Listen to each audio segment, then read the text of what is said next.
Welcome back to episode 186 of the Hockey Cards Gongshow podcast. My name is Josh. I'm here with Troy. Hey, Troy. What's going on?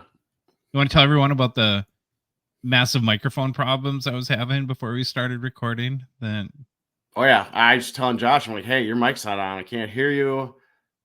You sound like you're in a hallway, like shouting or not shouting, but I can barely hear you. So you must be using your laptop microphone, not your regular microphone.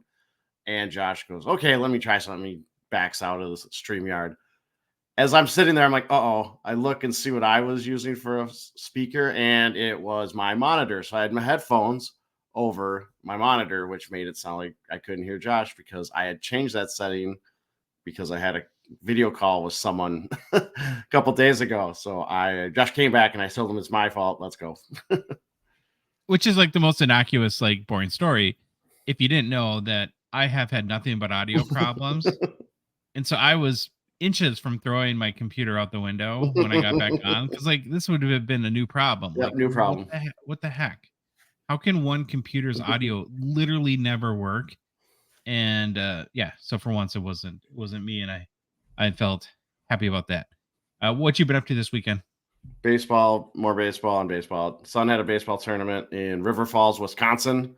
They ended up getting second place. So we got our state tournament bids for Minnesota. Yes, even though we were in Wisconsin, River Falls is right across the border. So they play in Minnesota baseball leagues. So we got all that done. We played 5 games in 2 days. It's ridiculous. The kids, by the 5th game, were all tired. And it's actually everyone.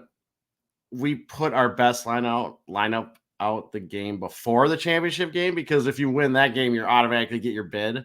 Doesn't matter what happens at the championship game. So all the teams are trying to get to that game and then play their best lineup and win that one. And then the championship games are like, whatever. We just get this in and go home. But it was fun. A lot of fun. Our team is a lot better than I thought they were going to be this year. So that is fun. You guys are like undefeated, aren't you? No, we lost the championship today. Oh, today. But it was a team we beat earlier, but our team was done. We stopped hitting and everyone was tired. It was 150 degrees on this turf field. Really nice stadium, but it was hot. Yeah, here's what I think adults don't get about youth sports. Well, they don't get a lot, but I'm guessing if you would have done a secret poll where nobody would ever know, yeah, and you would have asked those kids, hey, do you want to play your 5th game in 2 days? 0 would have said yes. Yeah, they're like, no, we'd rather go do something else. There's maybe one kid. There's one kid that wanted to, but yeah. The kid that's like always too excited about things. Probably. All right, we got a lot to get to. Another big show. Very excited to get into some hockey card talk today. Before we do, though, just a very quick reminder that the Hockey Cards Gongshow podcast is a Patreon podcast. That means we rely on support of listeners like yourself to help us cover our show expenses, produce more and hopefully better hockey card content and fun initiatives, even in a small way to grow the hockey hobby. You can support us for as little as $5 a month. We partnered with Patreon to make it easy to do that. Join one of our out of $199 support level tier. You also get exclusive access to the Hockey Cards Gong Show Discord server. It's very easy to do. You can go to our website, hockeycardsgongshow.com, and click on the Become a Patron link at the top of the page. Or you can go to the Patreon website directly, patreon.com, and search for Hockey Cards Gong Show. There's a link to our Patreon in the description for podcast apps if you're listening to us there, or in our YouTube and TikTok, or YouTube description, TikTok profile, Instagram profile too. All right, man, you ready for the game plan? We begin with the almost greatest NHL player to wear number 86. Then it's off to another playoff edition of Who's Hot and the Struggle Bus. Next, we take a look at some hobby news, followed by a segment on if the Shill bidding problem can ever be solved. Who knows? But Josh did a lot of research, and we take a look at it. Then we take a look at new product releases. We finish the show with our Gong Show mailbag and any personal pickups. Okay, Josh, previously we looked at the greatest NHL player that wore the number that matched our episode number. We ran through all the numbers, so now we are looking at the almost greatest NHL player to wear each number from the runners-up in the Hockey Writers' Greatest NHL Player to Wear Each Number article.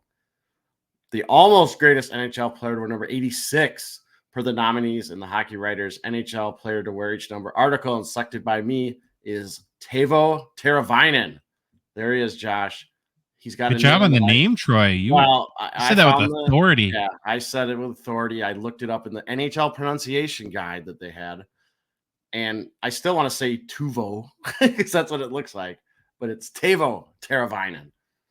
He's our boy. So watch on YouTube. Great picture of him in the Carolinas jersey with the number 86 prominently displayed. There you go. No other runners up at number 86. As a reminder, the greatest to wear number 86 was Nikita Kucherov. So Who could forget that? The very emotional. very emotional show. Have fun catching him, Teuvo. All right. Our boy Teravainen, forward from Helsinki, Finland, Josh. Mm-hmm. Teravainen was the 18th overall selection in the 2012 NHL entry draft by the Chicago Blackhawks. Okay, I have a question, Troy. Oh, yeah, go. If I would have asked you before 3 days ago, when did Teuvo Teravainen start playing hockey? Would you have any clue if it was like 4 years ago or 14 years ago or anything? I would have thought like 3 or 4 years ago. I thought he was super recent. Yeah. But I am way off on that. Teravainen has played in 670 regular season NHL games over a current 11-season NHL career. Teravainen began his career with 3 seasons with the Chicago Blackhawks. He has spent the last 8 seasons with the Carolina Hurricanes. For his awards and accomplishments, Josh, not a whole lot, but he does have the big one Stanley Cup in 2015 with Chicago. For his career NHL stats, 155 goals, 304 assists for 459 points. Teravainen has made the playoffs in 8 of his 11 NHL seasons, compiling 23 goals, 25 assists for 48 points in 87 NHL playoff games currently played. The best season of his NHL career from a point standpoint was his 2018-19 season, where Teravainen had 21 goals, 55 assists for 76 points in 82 games played with the Hurricanes. Teravainen is known as for his offensive abilities and playmaking skills. He also has great hockey sense and is a terrific skater. I love scouting reports. Teravainen is also one of the best penalty killers in the entire league and a true two-way specialist.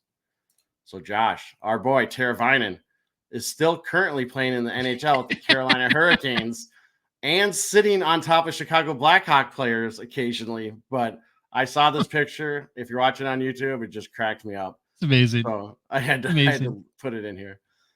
So the Hurricanes, and this is when I was doing my research or when I was writing, are currently trailing the New York Rangers 3-1 in the second round of the Stanley Cup playoffs. So that's what he's doing right now. He's still playing, trying to make a name for himself.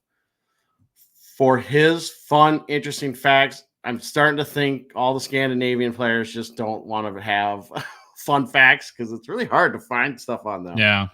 It's just kind of how it is. For his nicknames, though, Turbo or Turbo Time or the Finnish Cold, which sounds fierce, but I don't know why they call him the Finnish Cold. Is he mean? Is he streaky? Does he give you the Zoolander? What is it? Blue Steel? Does it give you that look and they called it the Finnish Cold? Maybe. Who knows? I couldn't really find out why that was his nickname. But anyways. So again, not a whole lot of fun facts with our boy Teravainen. However, he did set a career high in goals this year with 25. And Josh, that's a really good time for him to hit a career high in goals because guess who's an unrestricted free agent after the end of this season? It's our boy Teravainen. So hopefully he'll be looking to get a big new contract. These are the guys though that I almost it reminds me a little bit of like a Kevin Fiala, like when you have them on your team. Yeah. And they get like 65 to 75 points. And so then they're unrestricted free agents and they want big money, right? Because they have the numbers to it. And I'm always afraid that you sign a guy like Teravainen who's good. Yep. But then like next season they have like 52 points and you've just paid $8 million for 52 points.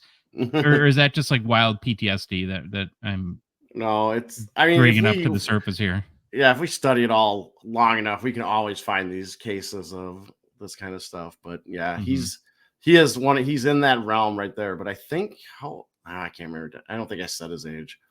but I think he's right at 28, 29, if I remember right, but I could be way off. So apologies if I am. Well, he's played 12 years. He came in young. I think he was like 18. So okay, so he's probably around 30 then. Yeah, I know he came in young, but anyways, all right. Josh, his rookie card. If you're watching on YouTube, it's on the screen. 2014 Young Guns, number 214. PSA 10 pop is 146, but with a spicy gem rate of 81%. That's pretty healthy right there. 2024 sales of this card have been in the 40 to 52 US dollar range. All-time high, I think, was around 100, 150 during the booming pandemic phase. Yeah, I was checking, well, because it's Sunday, early Sunday evening when we're recording, and I these weekends are such a blur trying to prepare for the show. I was like, do they play today? Are they playing right now? And no, they don't. Did they play yesterday? Yesterday, the day before, and Carolina won a game. That's when it became 3-1. Yes. I do remember Bruins are currently up 2-0 on the Panthers. Okay. So maybe our boy Sway, after we jinxed him last show, making... Wait, did they start Swayman today, or did they go with Allmark? Oh, I don't know. They went back to Swayman, Troy. Nice. Well, that's a good segue into our second edition, I guess, of Who's Hot in the Struggle Bus for the playoffs, Troy. Week 2, playoffs edition, Who's Hot in the Struggle Bus. That's where we take a look at, well, players that are making it happen in the most important season, the Stanley Cup season. And then we sent a couple other guys to their seats for a ride on the struggle bus. Yeah. So Troy and I have combed through the stats. We've gone through advanced analytics. We've scoured through hours of tape. You know what we dusted off? We dusted off the Gongshow supercomputer. We forgot about it. It was, I don't know if it was in the back of the struggle bus or where it was, but we haven't talked about it for a while, but we dusted that thing off. It ran the numbers and promptly died again. We spoke to 0 general managers, and we came up with this week's Who's Hot and Struggle Bus nominees. So we're going to get right into it, Troy. I'll start with Who's Hot. And gosh, would have never thought of this a couple years ago, but got to go with our guy, Alexis Lafreniere. All messages to Josh, address it to Josh on Instagram. Tell him how wrong he is about everything with Laffy. Ready? We've taken our shots at Laffy. We've taken our shots, but well deserved. I mean, number 1 pick. He kind of stunk the first 3 years. There's no way around that. And I, not to be negative, I still don't think he's gonna be Sidney Crosby in his career. But I am very happy though that he's finding his place in the NHL and driving impact for the Rangers. So in 8 games played, Troy, he's scored now 4 goals, added 6 assists for 10 points. Nice. Which seems miraculous, given where his game was at a year ago and his position on the team a year ago. And it's also coming off his best regular season, where, again, he produced 28 goals, 29 assists for 57 points in 82 games played. Now, a lot of people say he's still young. He is, definitely. 22 years old. And just took him a little time to find his footing, I guess, 3 years at the NHL level, but now he's become an important and meaningful part of the Rangers lineup. And it seems that whether it was something in the system where he's been put in the lineup, or just the confidence instilled by Rangers first-year coach Peter Laviolette, has made a huge difference for Laffy, Troy. It's kind of funny that how fickle sometimes sports can be, and how the mental side of it and the psychology and just a player feeling comfortable. There's that coaching change where it just clicks, and that coach gives that player confidence to go out there and assert themselves. And, I think it's pretty hard to separate the fact that what Gerard Gallant was his coach the first 3 years of his career and really struggled. And now Laviolette comes and, he seems to be clicking a little bit. Do you agree, though, that sometimes it's just those little things that make all the difference in the world? Yeah, just things that you might not think of. Coaching changes are pretty big. It just depends how you click. Yeah. Like, I always think about the guys that we always want to think about. Like Torts, you said the Rangers. I know Torts coached them, 2019? Yeah. I was trying to look it up while you're talking a while ago. I was like, he seems to just have such a polarizing effect sometimes on players that if he goes, someone else can thrive. But yeah, Laffy maybe just didn't get along with Gallant, or Gallant didn't see the potential, or something was going on there that just didn't click. And definitely coaching changes or just little things like that, or showing confidence in a player. Like if you keep getting braided, scratched, and you don't think they have any plan for you, it's hard to improve. But I'm not saying that's happened with Laffy, but just in general, that happens. And the Rangers look legit too. So Yeah. I mean, that's a kind of transitioning to the hobby a little bit. That's also is going to really help, I think, maybe kick some life back in, or continue to kick some life back into the Laffy hobby market. They look pretty tough, man. I wouldn't be surprised if they're in the Cup Finals this year.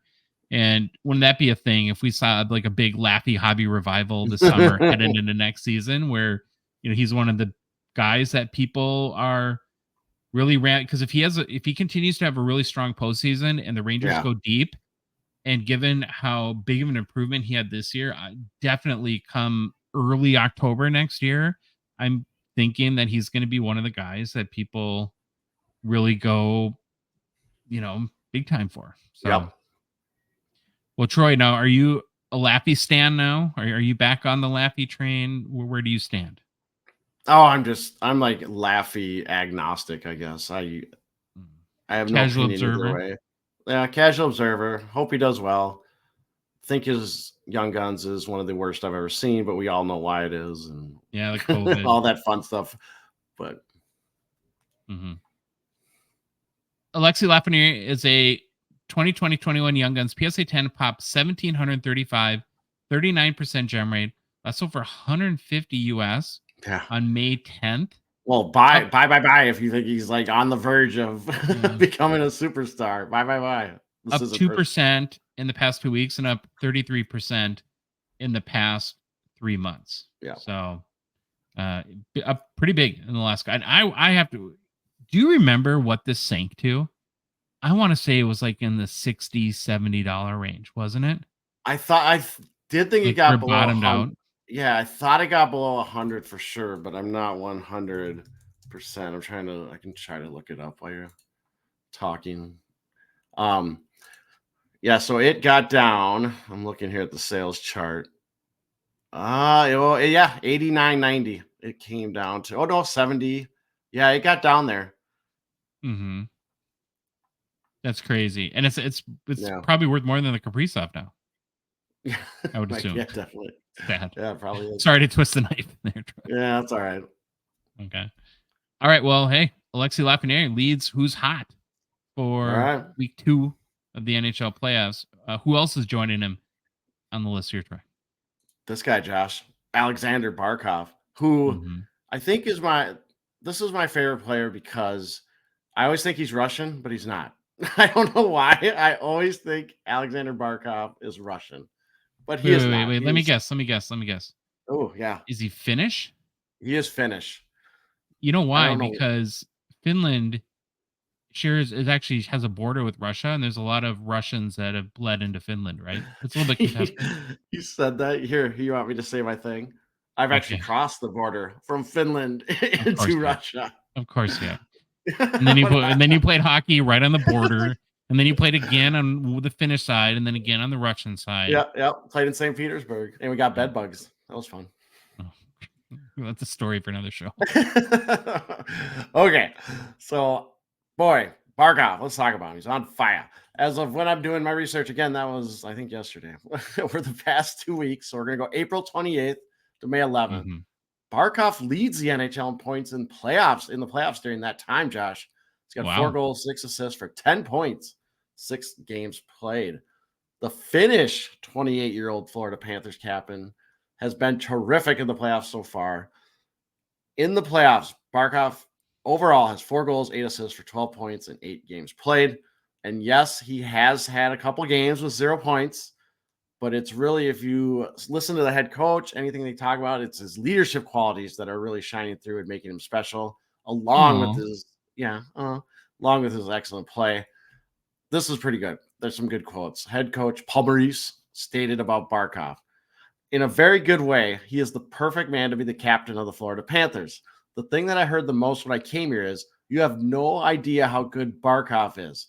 I got a bleeping TV. I've got a pretty good idea how good he is. It's not my first game. I've seen just about every playoff. Anyway, they were right. And he's better than he has ever been. It cracks me up. He's like got angry or something talking about it. I didn't see the actual interview, so I'm taking it out of words, but we'll see. And what also endures Barkov to teammates and fans is that he doesn't talk about himself, Josh. Very Scandinavian of him.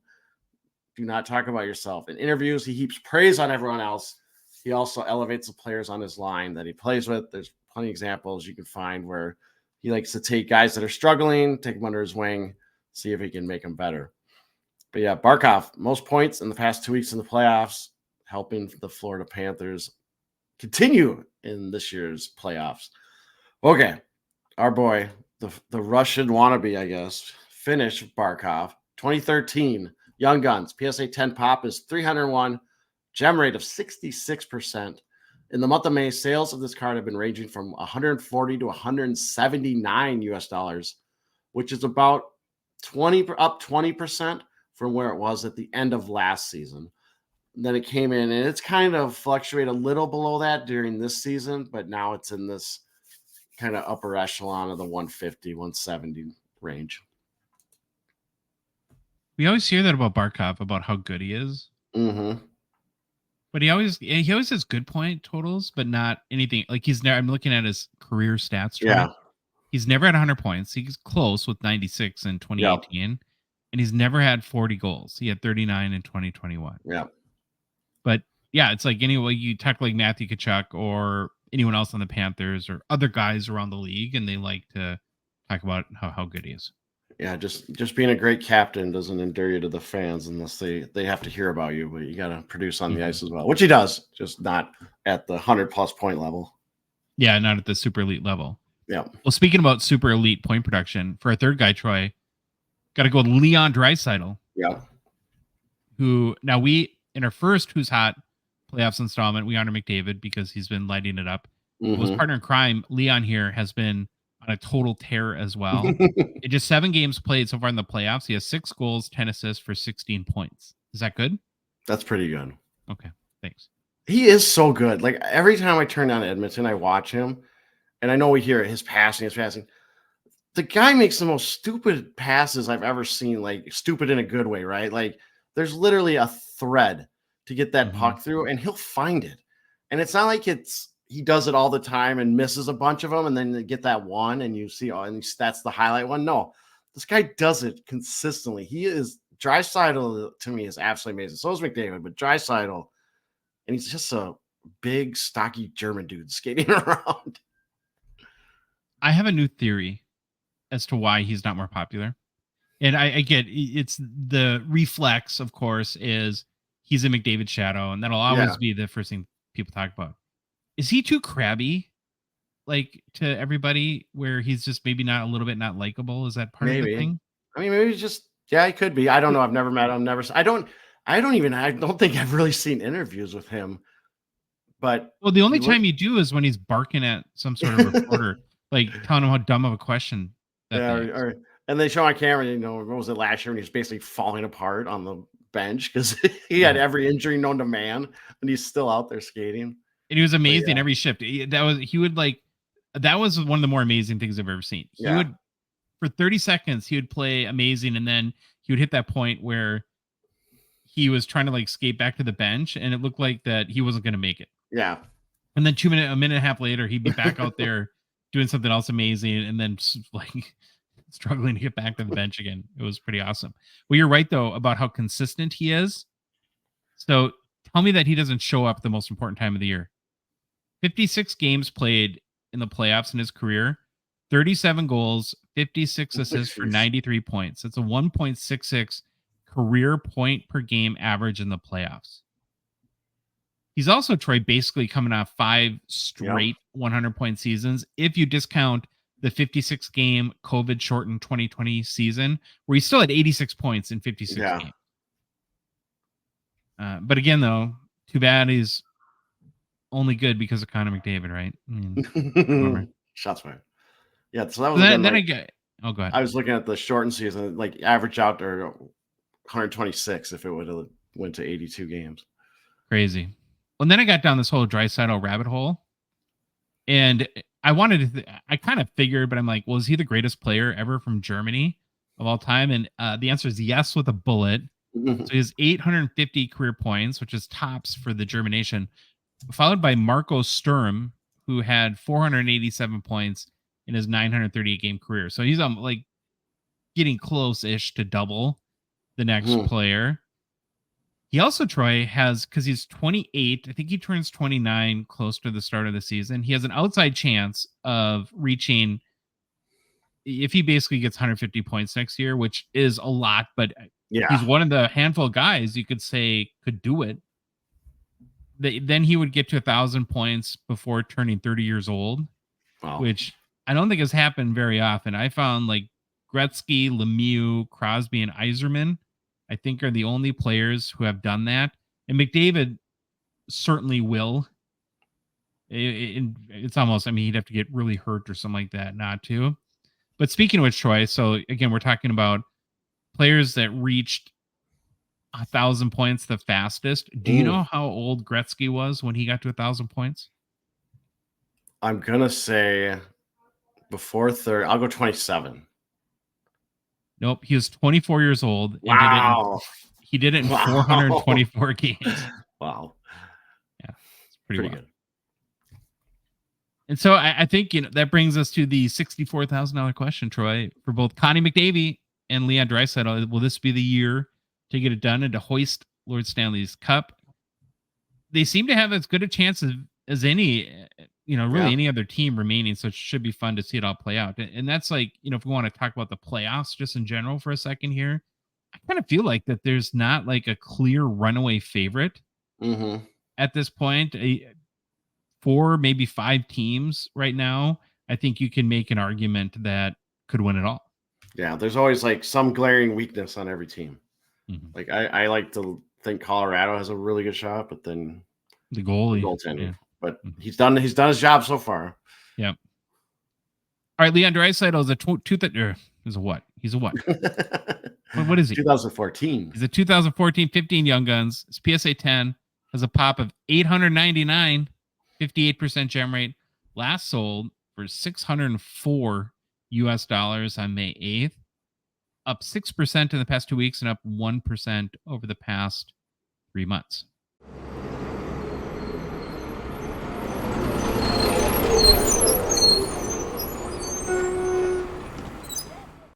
All right, Troy, there she is. The struggle bus. I don't know how many more we're going to have, how many more times before next season we see the struggle bus. Will this be the last? Will there be one more? We don't know, but we got 2 occupants, 2 deserving occupants, I think, this week on the struggle bus, and we'll let you go first. All right. Our first one, Josh, right here, baby. And that is the perfect picture that sums up the struggle bus. Picking up our boy, John Tavares, the Toronto Maple Leafs captain, finished their playoffs run with a hot 1 goal and 1 assist in 7 games played. What was that? That was the half Kovsky, or was that the full Kovsky? That was the full Kovsky. Oh, but the full Kovsky. Is this the most perfect fit for a struggle bus photo that we've ever had? I love this picture. Just oomph.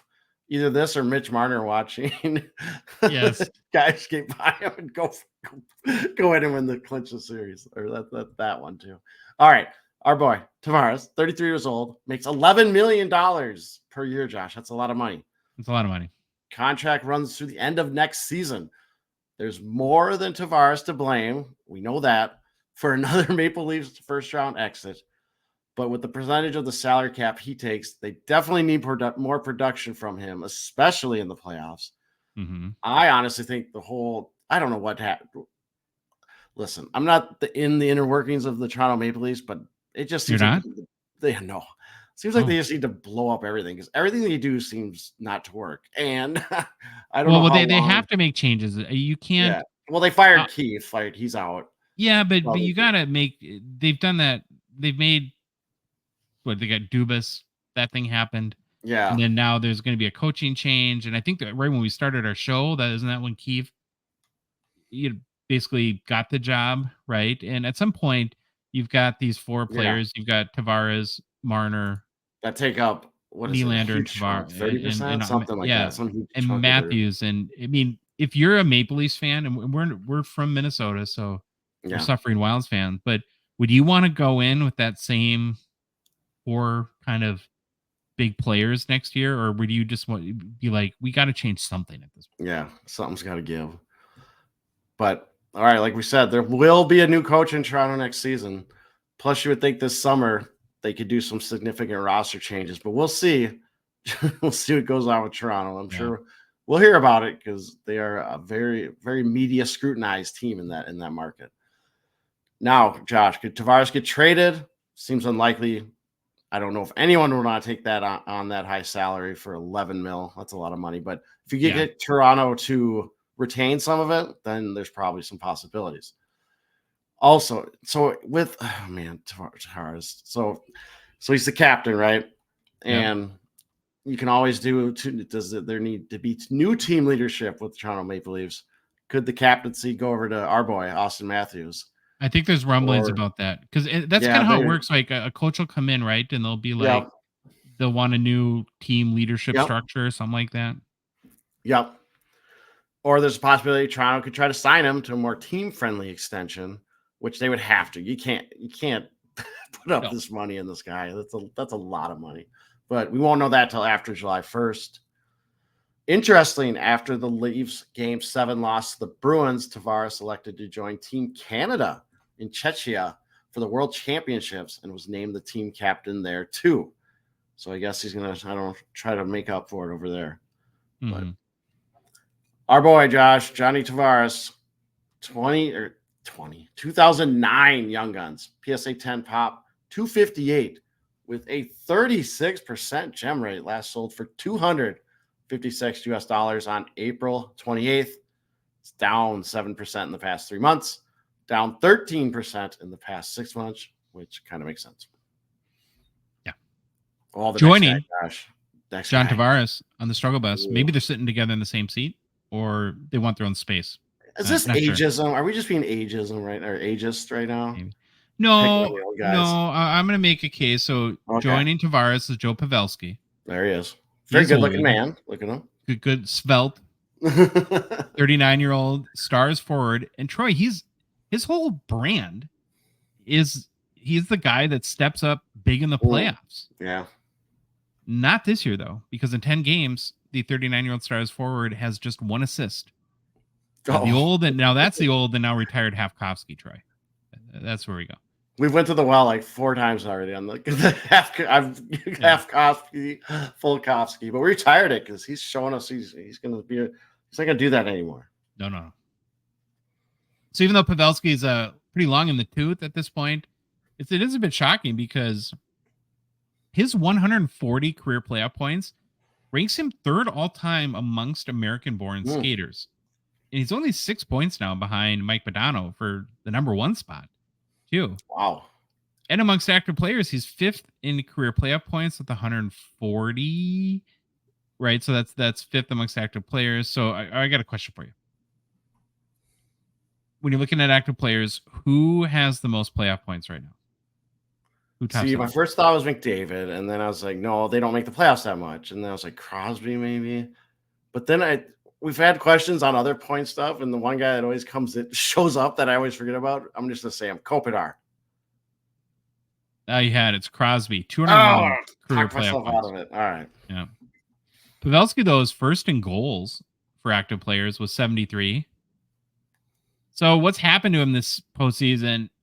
It's tough to tell always, right? He's got comments out there about how I've scored so many goals in a series and lost. I just want to win at this point.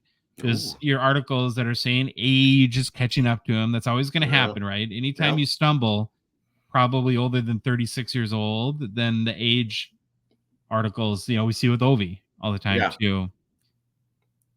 Well, one of the things, though, that I did see that could be hurting him, especially against Colorado this series, is they're known for being speedy skaters. Mm-hmm. And when you have 39-year-old legs, it's a little tougher to keep pace with that. And so that could actually even like limit his time on ice. Like Pete DeBoer might have to shuffle him down the lineup a little bit to help sort of kind of compensate for that.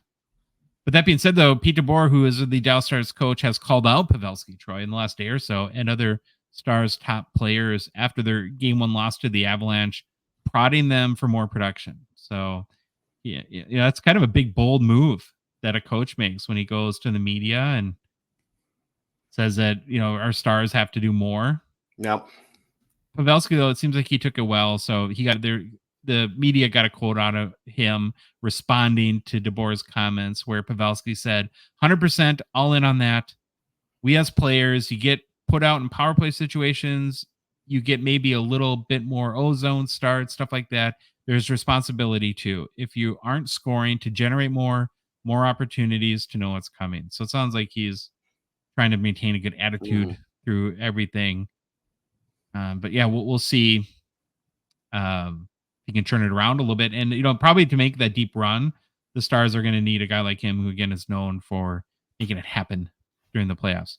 I found this little nugget too, which is kind of interesting about sort of the veteran Stars players. So they have 4 current players who have all played more than 1,000 career games, and none of them have won a Stanley Cup. So that's Pavelski, Matt Duchene, crowd favorite Jamie Benn, and then of course the marshmallow thrower Ryan Suter. Like 2 of those guys I could care less about. I couldn't care less about Jamie Benn and Suter, but I feel I've turned on Suter, just turned on him. Oh, I don't like him. And I'll admit, has jersey and everything, and then he was a cancer in the locker room. And bleh. Is there a way the Stars could win and not Ryan Suter? Not give him the cup, not put him on the roster? Yeah, I don't think so. He goes to skate up to get the cup, and they're just like, no, not you. Not you. Well, getting back to Pavelski quick, here's hoping he can finish his career strong and make a good run at finally getting that Stanley Cup. Yeah. So, Troy, he's a 2006-7 Young Guns. PSA 10 popped to 79. That's crazy. How long do you think Connor Bedard's pop count was 79? Like 7 minutes? 8 minutes? Like the line out the door of PSA, whatever, the hand insert. I can't remember what they call it now, when you can just drop it off. Drop off. Walkthrough service was probably 79 on the day after the Series 2 was released. Yeah, however, long order processing takes. That's how long it was. So 79 pop with just 40% is probably pretty average. Generate last sold for $255 on April 9th, up about 15% in the past year, because there's only 2 sales in the last year. 79. So here's an instance of a rare Young Gun PSA 10. Does not sell for very often. Yeah. So pretty good list this week on who's hot on the struggle bus. Who's hot? We had Lappy Alexander Barkov from Finland, Troy. Leon Draisaitl, who's only good because of Connor McDavid. And then on the struggle bus, we got Johnny T, John Tavares, and Joe Pavelski. All right, we're going to make a quick mention for Gongshow partner sponsor Slab Sharks. We are very, very grateful to them for their support of our show. The current Slab Sharks weekly eBay auction is live. Got to head to slabsharks.com for a link to the auction. Sign up for their new website. Yeah. Download the app. Get into the auction. Find your next PC pickup, maybe even a Grail. There's lots of Grail cards that they have every week now, and place your bids. So a little auction recap for me, Troy. The Ottinger Gold PMG I consigned with Slab Sharks at the Expo ended on Thursday. It's the one that I've been shamelessly plugging now. Yes. Sold for just over 500 Canadian, which according to Card Ladder is $367.49 US dollars. I had no idea what this card is worth, and found out. I mean, that's kind of the cool part about auction sometimes. I'm pretty happy with the result. And it probably came in probably right around where it should have. So I'm confident I made the right choice to list it with Slab Sharks and had a great experience. So I want to thank them for that. It's a 3rd-year base PMG. So I don't know. Coolest part though about the whole experience is the buyer reached out to me, and I love that too. Like when you sell a card and you kind of know who it goes to, and if they're excited to get it and add it to their PC, it just makes you feel good. Do you want to give it back to you? Was he like, I bought it, but you can have it back? I'll give it back to you for $11,000. Yeah, no, that's not about it. 600. Yeah. And I was able to use the sale, Troy, to help fund my big PC pickup. We'll talk about at the end of the show. That's old news. We're done with Ottinger Gold PMG. Yes. We got to take a quick peek at the current auction live right now and see what goodies are for grabs. We're doing something a little different today. Both Troy and I have picked out our favorites and 3 each. So I'm going to let you go, Troy, first. Yep. And what are your favorites in this week's Slab Sharks weekly eBay action? Yeah, so I picked out 3, and I will say this: there's a ton of cards. Like, I know they're a Mhm. sponsor and everything, but my holy cow, was there a bunch of bangers in this thing? And first one I went with, just a 2005 Upper Deck the Cup, Mike Bossy, honorable numbers, patch auto out of 22. Fantastic card. Love honorable numbers. I mean, I just saw this card and I was like, oh, I would like to bid on this, but I'm guessing it might get out of my price range pretty quick. I didn't even look what the current price is, but just a great looking card. And like, I mean, I love Bossy's signature. The honorable numbers are cool and everything, but I just like the picture on it. The picture is really sweet. It's a cool card. Yeah. Second one, more kind of this nostalgia stuff, but 2005 Upper Deck the Cup, Mike Bossy, emblems of endorsement, patch auto out of 15. Got to keep my Bossy train going. Again, iconic design.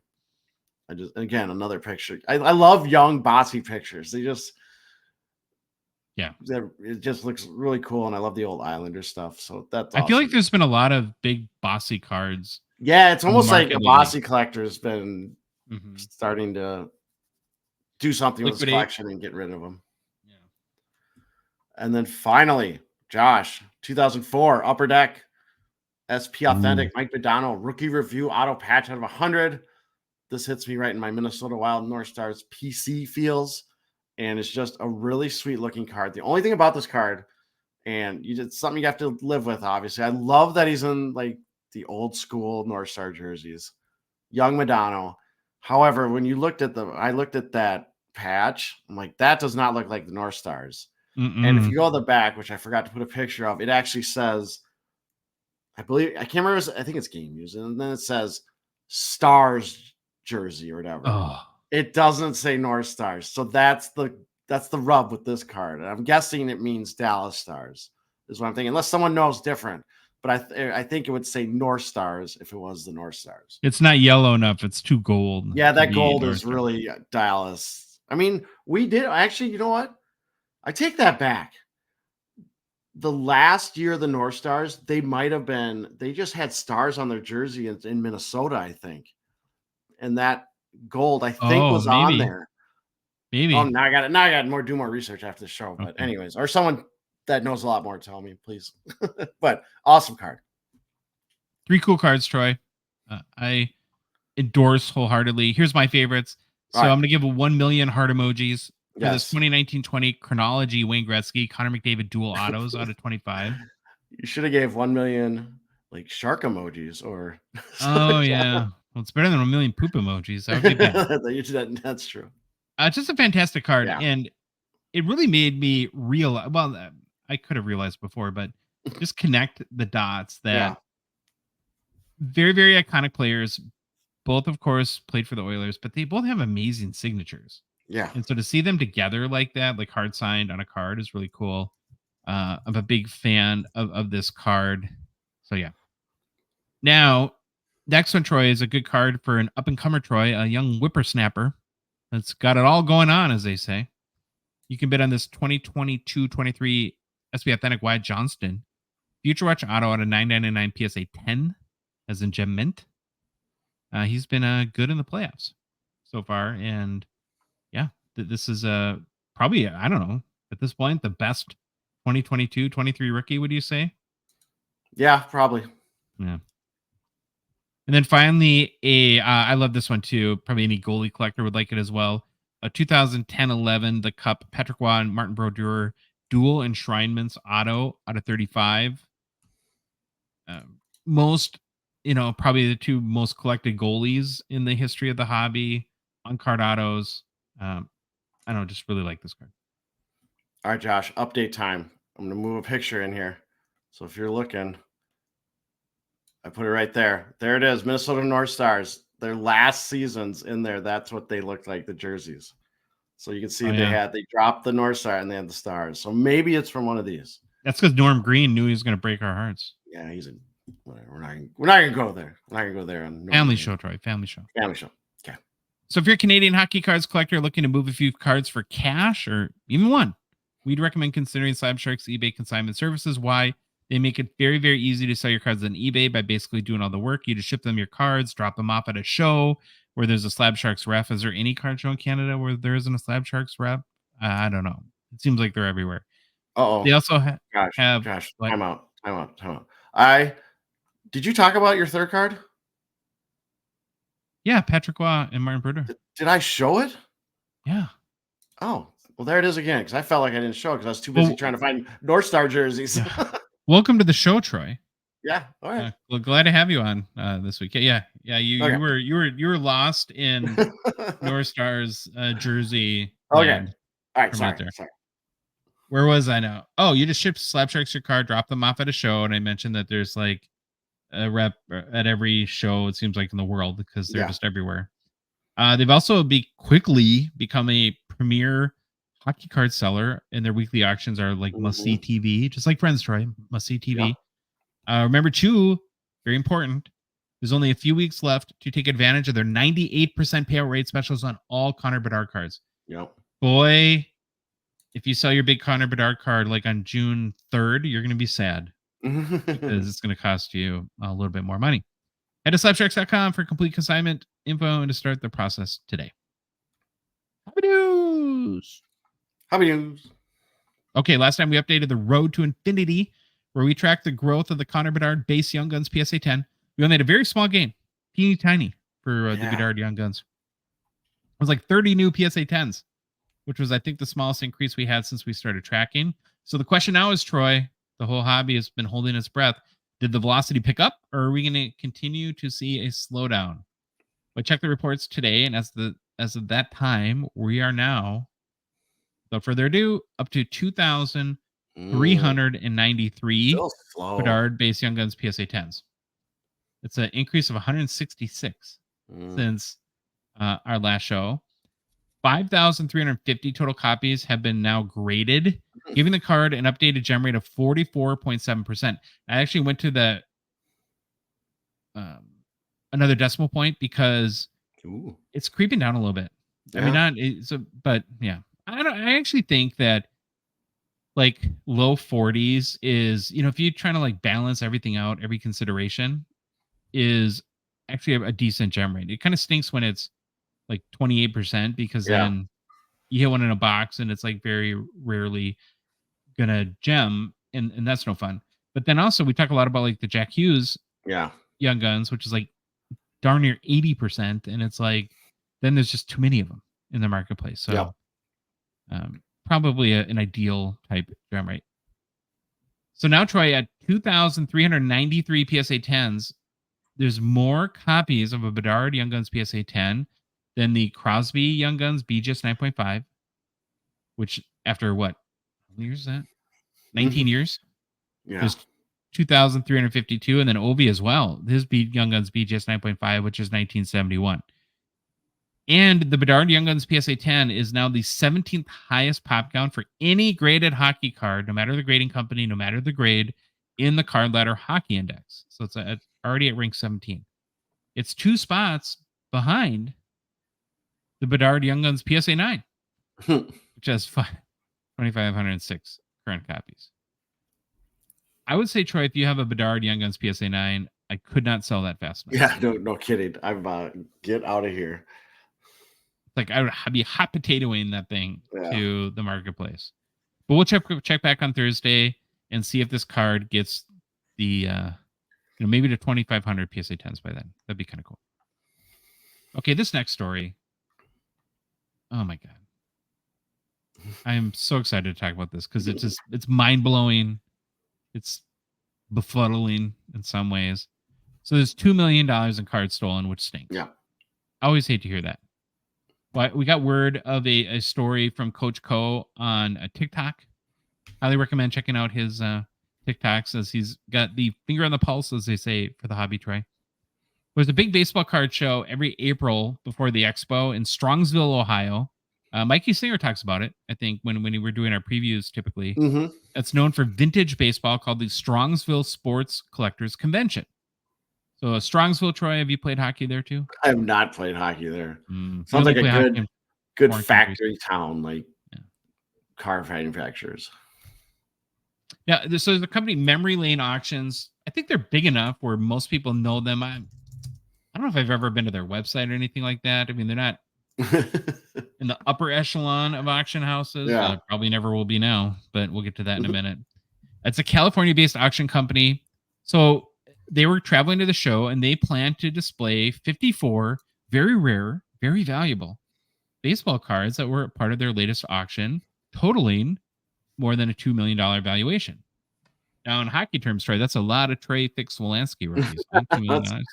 You would have every Trey Fix-Wolansky in existence if you had that many Trey Fix-Wolansky. Plus about $1.5 million to spare.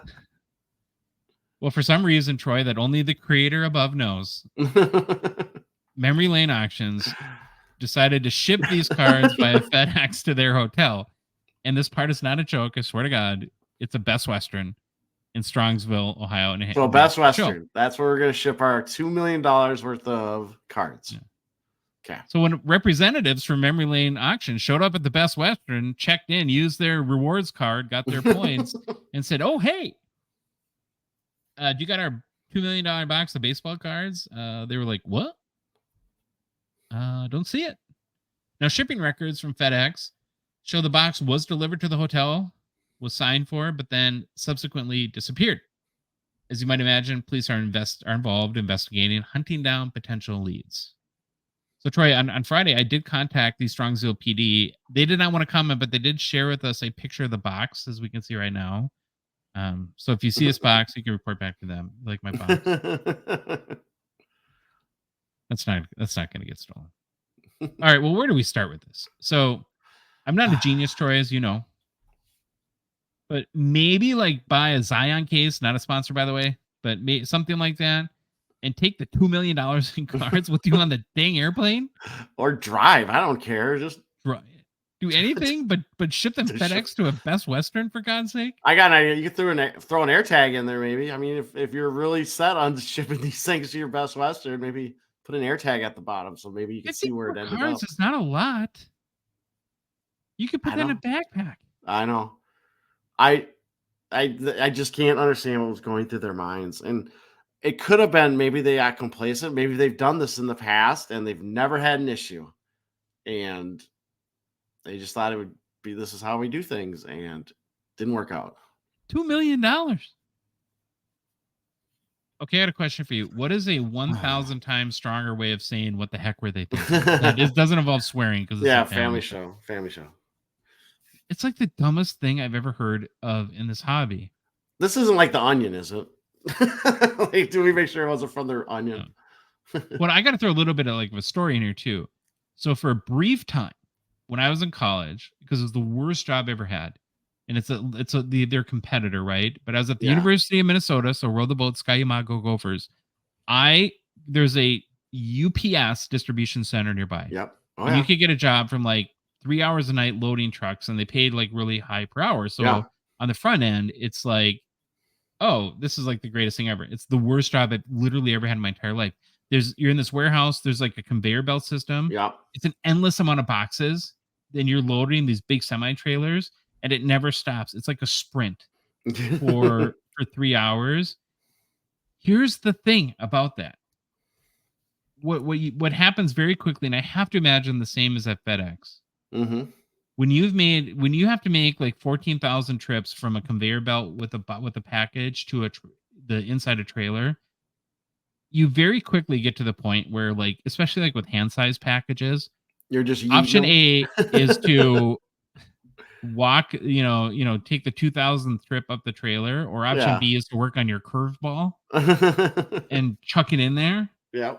And which is just a long way of me saying that you have to understand too, like when you ship stuff, it does not get handled like with, kid gloves. Yeah. Like these packages get, thrown, strewn, shoved, crammed, whatever you want to say. So there's that aspect of it. And then there's just the fact that at some point, like I always think of you in these scenarios because you're a very conservative, like when it comes to stuff like this. Like what value of honestly, what value of card are you not putting it in the mail and you're saying I can't ship this because I would like literally like have an anxiety attack and die. I was thinking about that. It's probably I would say once I got to about 2,500 to 5,000, I think I'm out. Like I mean, I still would have, like, I sold it on and I had to ship it, but I would be panicky a little bit with that. So Okay, well, you have a little bit of inside advantage because you get free flights because of your job. But let's say you didn't get free flights, and I would guess, and I'm just guessing. You know you better than I do, of course, but like 10 grand would be your limit then. And if it was like 8,000, you would insure the living dog snot out of that. Oh yeah, I would definitely do that. Mm-hmm. I can say I'm not shipping $2 million worth of stuff. 0%. Ever. 0%. Like honestly, if you look at like a Zion case type thing, they all hold 54 cards about, right? Yeah. I mean, that's not like it's not 10,000 cards. Yeah. And then you're shipping it to a Best Western and just expecting it to be what, in like the manager's office or something like that.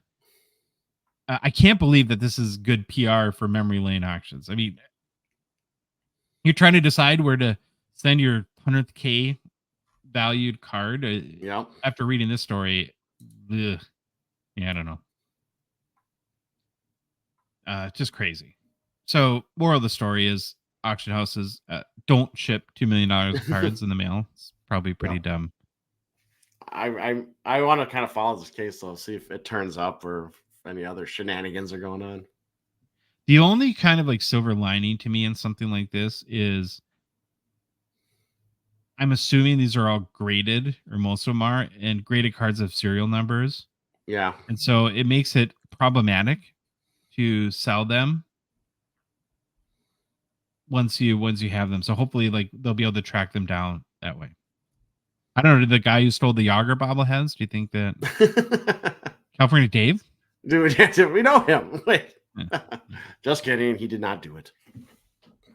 All right. Well, that's kind of a segue into our, we're kind of in the greasy, grimy depths of the icky part of the hobby now. And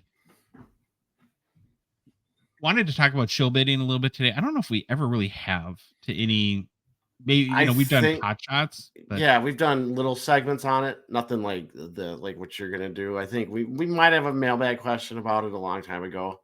And I think one of our first maybe 10 to 20 shows, we might have said something about it. It does come up pretty frequently for us because we do a lot of record sales for hockey cards or first time sales. The sexier ones have real high values. And so we'll see people chime in and, question or speculate that maybe shill bidding might be involved in auction. And if you've been in the hobby, even for a short amount of time, it's an issue that you're probably aware of. Like I said, it comes up often. What I haven't seen though, Troy, and I was thinking about this last couple of weeks, is really, and maybe it's happened, I just haven't run across it, like a concrete discussion or some specific data around the topic, or really any data to speak like how big of an issue it is, what the real threat or threats are to the hobby. And so I did want to learn more. I spent some time researching the last couple of weeks and thinking through, maybe what can be done, if I have any suggestions or can find other suggestions people have. And so I'm going to present kind of my initial thoughts on the issue, and we'll see where you agree or disagree. And definitely ask people to chime in as well, because very, very complex and complicated issue.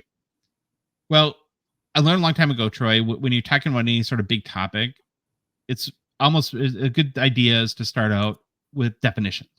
Yeah. Right. So for everyone to be on the same page so that we're all talking about the same thing. You've worked in IT a long time, and that's kind of a staple in the IT world, right? Is define the problem, right? And so I went and I looked for a bunch of definitions on shill bidding, and I really like this one that I found. So I'm gonna read it. I can't remember where it's from, but I'm gonna read it anyways. Shill bidding is the practice of placing bids on an item at an auction by someone affiliated with the seller or by the seller themselves, with the intention to artificially inflate the price of the item. This is often done to create a false sense of heightened interest in the item, thereby encouraging genuine bidders to increase their own bids. Shill bidding is considered deceptive and unethical as it misleads legitimate bidders about the true value of an item and, very importantly, is illegal in many jurisdictions. Okay. I think that sums it up pretty good. Do you? Sums it up. That's what I think it is. Yeah. So when you look at like the history of shill bidding, because it's not anything new, right? Nope. It's really as old as auctions are. Yeah. But it has become more and more of an issue since the inception of online auctions, because bids on an online auction are made. There's much more anonymity, not total anonymity, but when it comes to online auctions. And it's also not a unique issue to sports cards, or it has happened for hundreds of years at every auction house for every type of item imaginable, right? So it's not only sports cards this happens. It happens with paintings in the art world and the cars, everything, right? That being said, those sports cards and other niche markets are thought to be more susceptible to shill bidding. It might be a little bit more widespread because, and I think this is a really important point when it comes to thinking about this issue in the context of sports cards, is values of sports cards are way more subjective than a lot of other items and volatile. Mm-hmm. So what that creates is a situation where it's a lot harder to detect shill bidding. Right? If a car goes up for auction and it typically sells for $2,000, it's a lot easier to figure out if there's some sort of manipulation there. Mm-hmm. When I was trying to look into the problem of shill bidding and I really want to get an idea of like how big it is, and I was a little bit disappointed. I couldn't find an exact percentage, or nobody would estimate just how prevalent it is, Troy. Yep. But there's a number of research studies that point out it being a widespread issue. Yeah, and it was like, as I said, no one knows. That's why there's no numbers. Mm-hmm. No one knows. They have no clue. Mm-hmm. And then that's the biggest issue, is tracking and detection. And I think this is another really important point when it comes to shill bidding. And it's like, what's it? I think there's kind of a snazzier way to say it, but I'll just describe it. So when you have to think of shill bidding, right, the default, I think, is to reduce the issue to what people would normally consider the most obvious or black and white cases, right? So it's like if there's a whole bunch of like zero feedback bidders on an auction, but unfortunately, it's just not that simple. Because remember, any instance of a bidder working with the seller or the seller placing bids on their own is shill bidding. So like, here's an example. Let's say I have a card up for auction and I call you, and I don't feel like the card is getting much momentum, or I'm not happy with the amount of bids. And I say, hey, Troy, I'm a dirtball collector and an unethical person, and here's this card that isn't getting a lot of activity. Would you place a bid or two for me? Right? That's shill bidding, and how nobody would ever detect it. Yeah. Right? It's not the obvious zero feedback bidder situation. Or if I bid on my own auctions through my wife's account or kids or whatever it might be, right? It's kind of like the unpaid sales or comps issue, right? It's like, we tend to take like what I call like the iceberg approach to this, right? Is that the most obvious, we focus on the most obvious tiny percentage of cases that's floating above the water, and largely ignore like 95% of the iceberg that's the larger issue at hand that's floating below the surface, right? Because most shill bidding is hard to almost impossible to detect. And which is why I have like equal concern for not just the issue of shill bidding itself, but also, so some of us in the hobby or some people do have the propensity just to throw out accusations, like when any card sells, right? Because this also happens to us too, because this is, again, why it's not a super straightforward issue, is that a card will sell, we'll do a record sale post, and it'll be for a big dollar amount, and people will be like, oh, that's shill bid, that's a fake sale, right? And then the owner of the person that bought the card will DM us and say, oh, I paid for it, here's the receipt. Right? And it's like, because the reason why I hate when people do that is not that I don't want the issue acknowledged, but it's like anything. Like when you falsely accuse or throw false accusations, then I think it hurts the issue in the end. Yeah. Right. Because then people just think that people are baselessly throwing claims out there. How prevalent does your gut tell you that this is? I would have said it was a lot less 2.5 years ago before I really started looking at it. I think it's a bigger issue than I think it was, or I thought it was. Because it's just the amount of sales we look at, and you always will find these ones where it's just this crazy sale, and you're like, that makes absolutely no sense. And you can do as much research as you want, and it's just one of those sales that you're like, I wonder if that was a shill bid, because then you look for all the telltale signs. Sometimes you see it, sometimes you don't. But I think it's bigger than well, it's for sure bigger than I thought it was 2 years ago. For a percentage, I have no idea. That's why no one has any idea. And man, would I love to see an in-depth study by someone with a lot of money, because this would be such a hard study to undertake. But maybe in the academic world, someone at Harvard wants to tackle this. Go for it. Yeah, I don't know how big of an issue it is. It's so tough to understand. And Well, I'll tell you this: if we want to go by record sales posts on our Instagram, 100% of them are show bid, because we get every time there's a record sale, we get a message that it was show bid. So if we go by that logic, 100%, everything is show bid. That's a record sale. I just hate that absolute talk though, because we talk like with Connor Bedard coming into the hobby. And again, I'm not trying to like be the devil's advocate here. And I acknowledge it's a massive issue, and probably in most cases that when there are a bunch of zero feedback bidders, that that it's very easy to point to that. But are there people that just create accounts to buy a Connor Bedard card? Sure. Is it a tiny percentage? Maybe. I would think so. It's like everybody's like, not everybody, but people get into the mode of playing like judge, jury, and executioner with incomplete data. Yeah. And I just hate that. And that's why I think it comes back to the auction houses a little bit, where like to me the hope on this issue is this. You hear of like in the sports betting world, like how they caught the Michael Porter, like Jonte Porter, the Raptors basketball player, for basically betting on himself, and where he got banned recently from the NBA for lifetime. It's because of software and algorithms that the gambling world has built that is like way smarter than human beings. And with AI, there's probably even crazier potential here that can find the craziest abnormalities, that kind of red flag stuff that can trigger investigations. So maybe there's something like that, but I think that kind of gets back though into the problem of incentives, right? Where Las Vegas has an incentive to find those, because when a player bets on himself, it costs them money.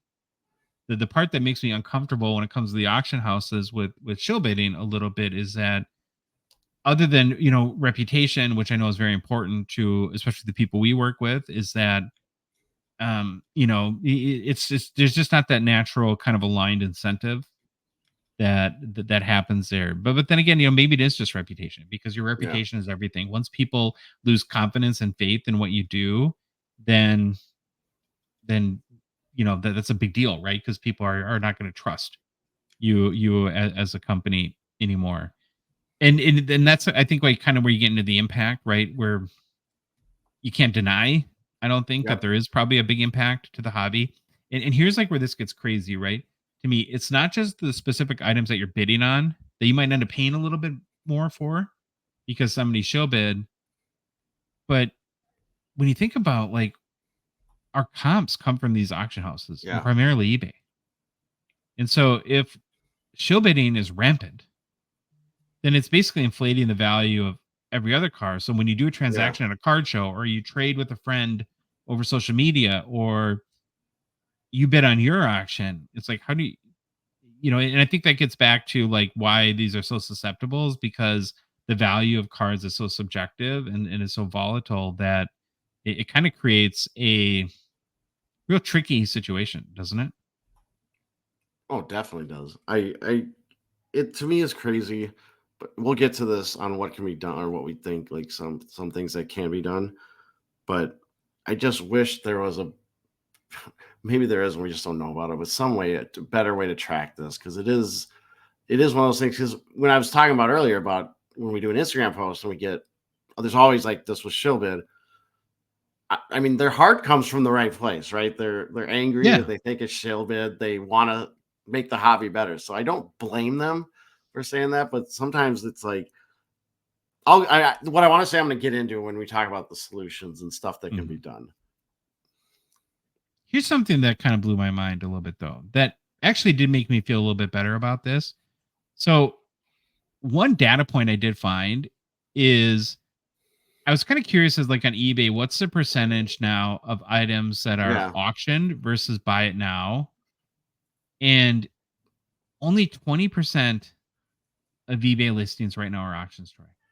interesting. 80% are buy it now. Now that's all eBay items, not specific just to trading cards. Yeah, But maybe that's a good thing.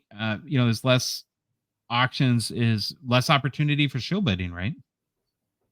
correct. And maybe show bidding is just a fundamental flaw of an auction model where, Yeah, there hasn't been a solution for 500 years. And so it'd be really tough to come up with one now. And so I think that gets us to kind of the solutions part of this, like what can be done? And this is like where I'll chime in and go back to what you were saying a minute ago about how when you hear accusations, especially like when people are commenting on our posts, because that's our frame of reference. But I always feel like in those cases, we're in no position to be the arbiter of what's show bid and what's not, right? yeah, All we can do is go based on if the platform says the sales happened and we can verify that it was paid for, like in the case of eBay. Again,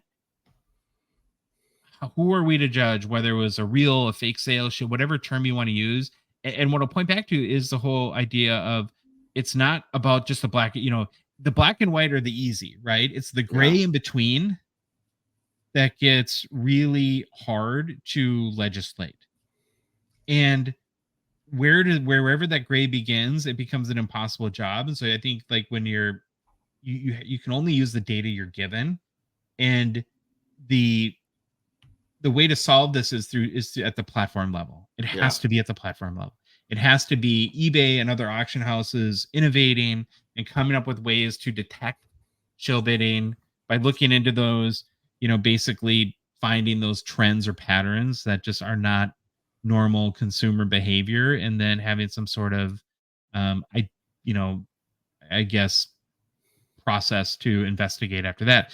Now, eBay does have a show bid strategy, and so I thought it was kind of interesting to uh, review that again quickly because I wasn't really aware of this. I don't know. Have you seen this at any point, Troy? I don't think so. I mean, I knew they probably had something, but I've never seen it because I'm assuming it's going to be very legalese or very Oh, over of course, high. What's the word I'm looking for? Like high vague.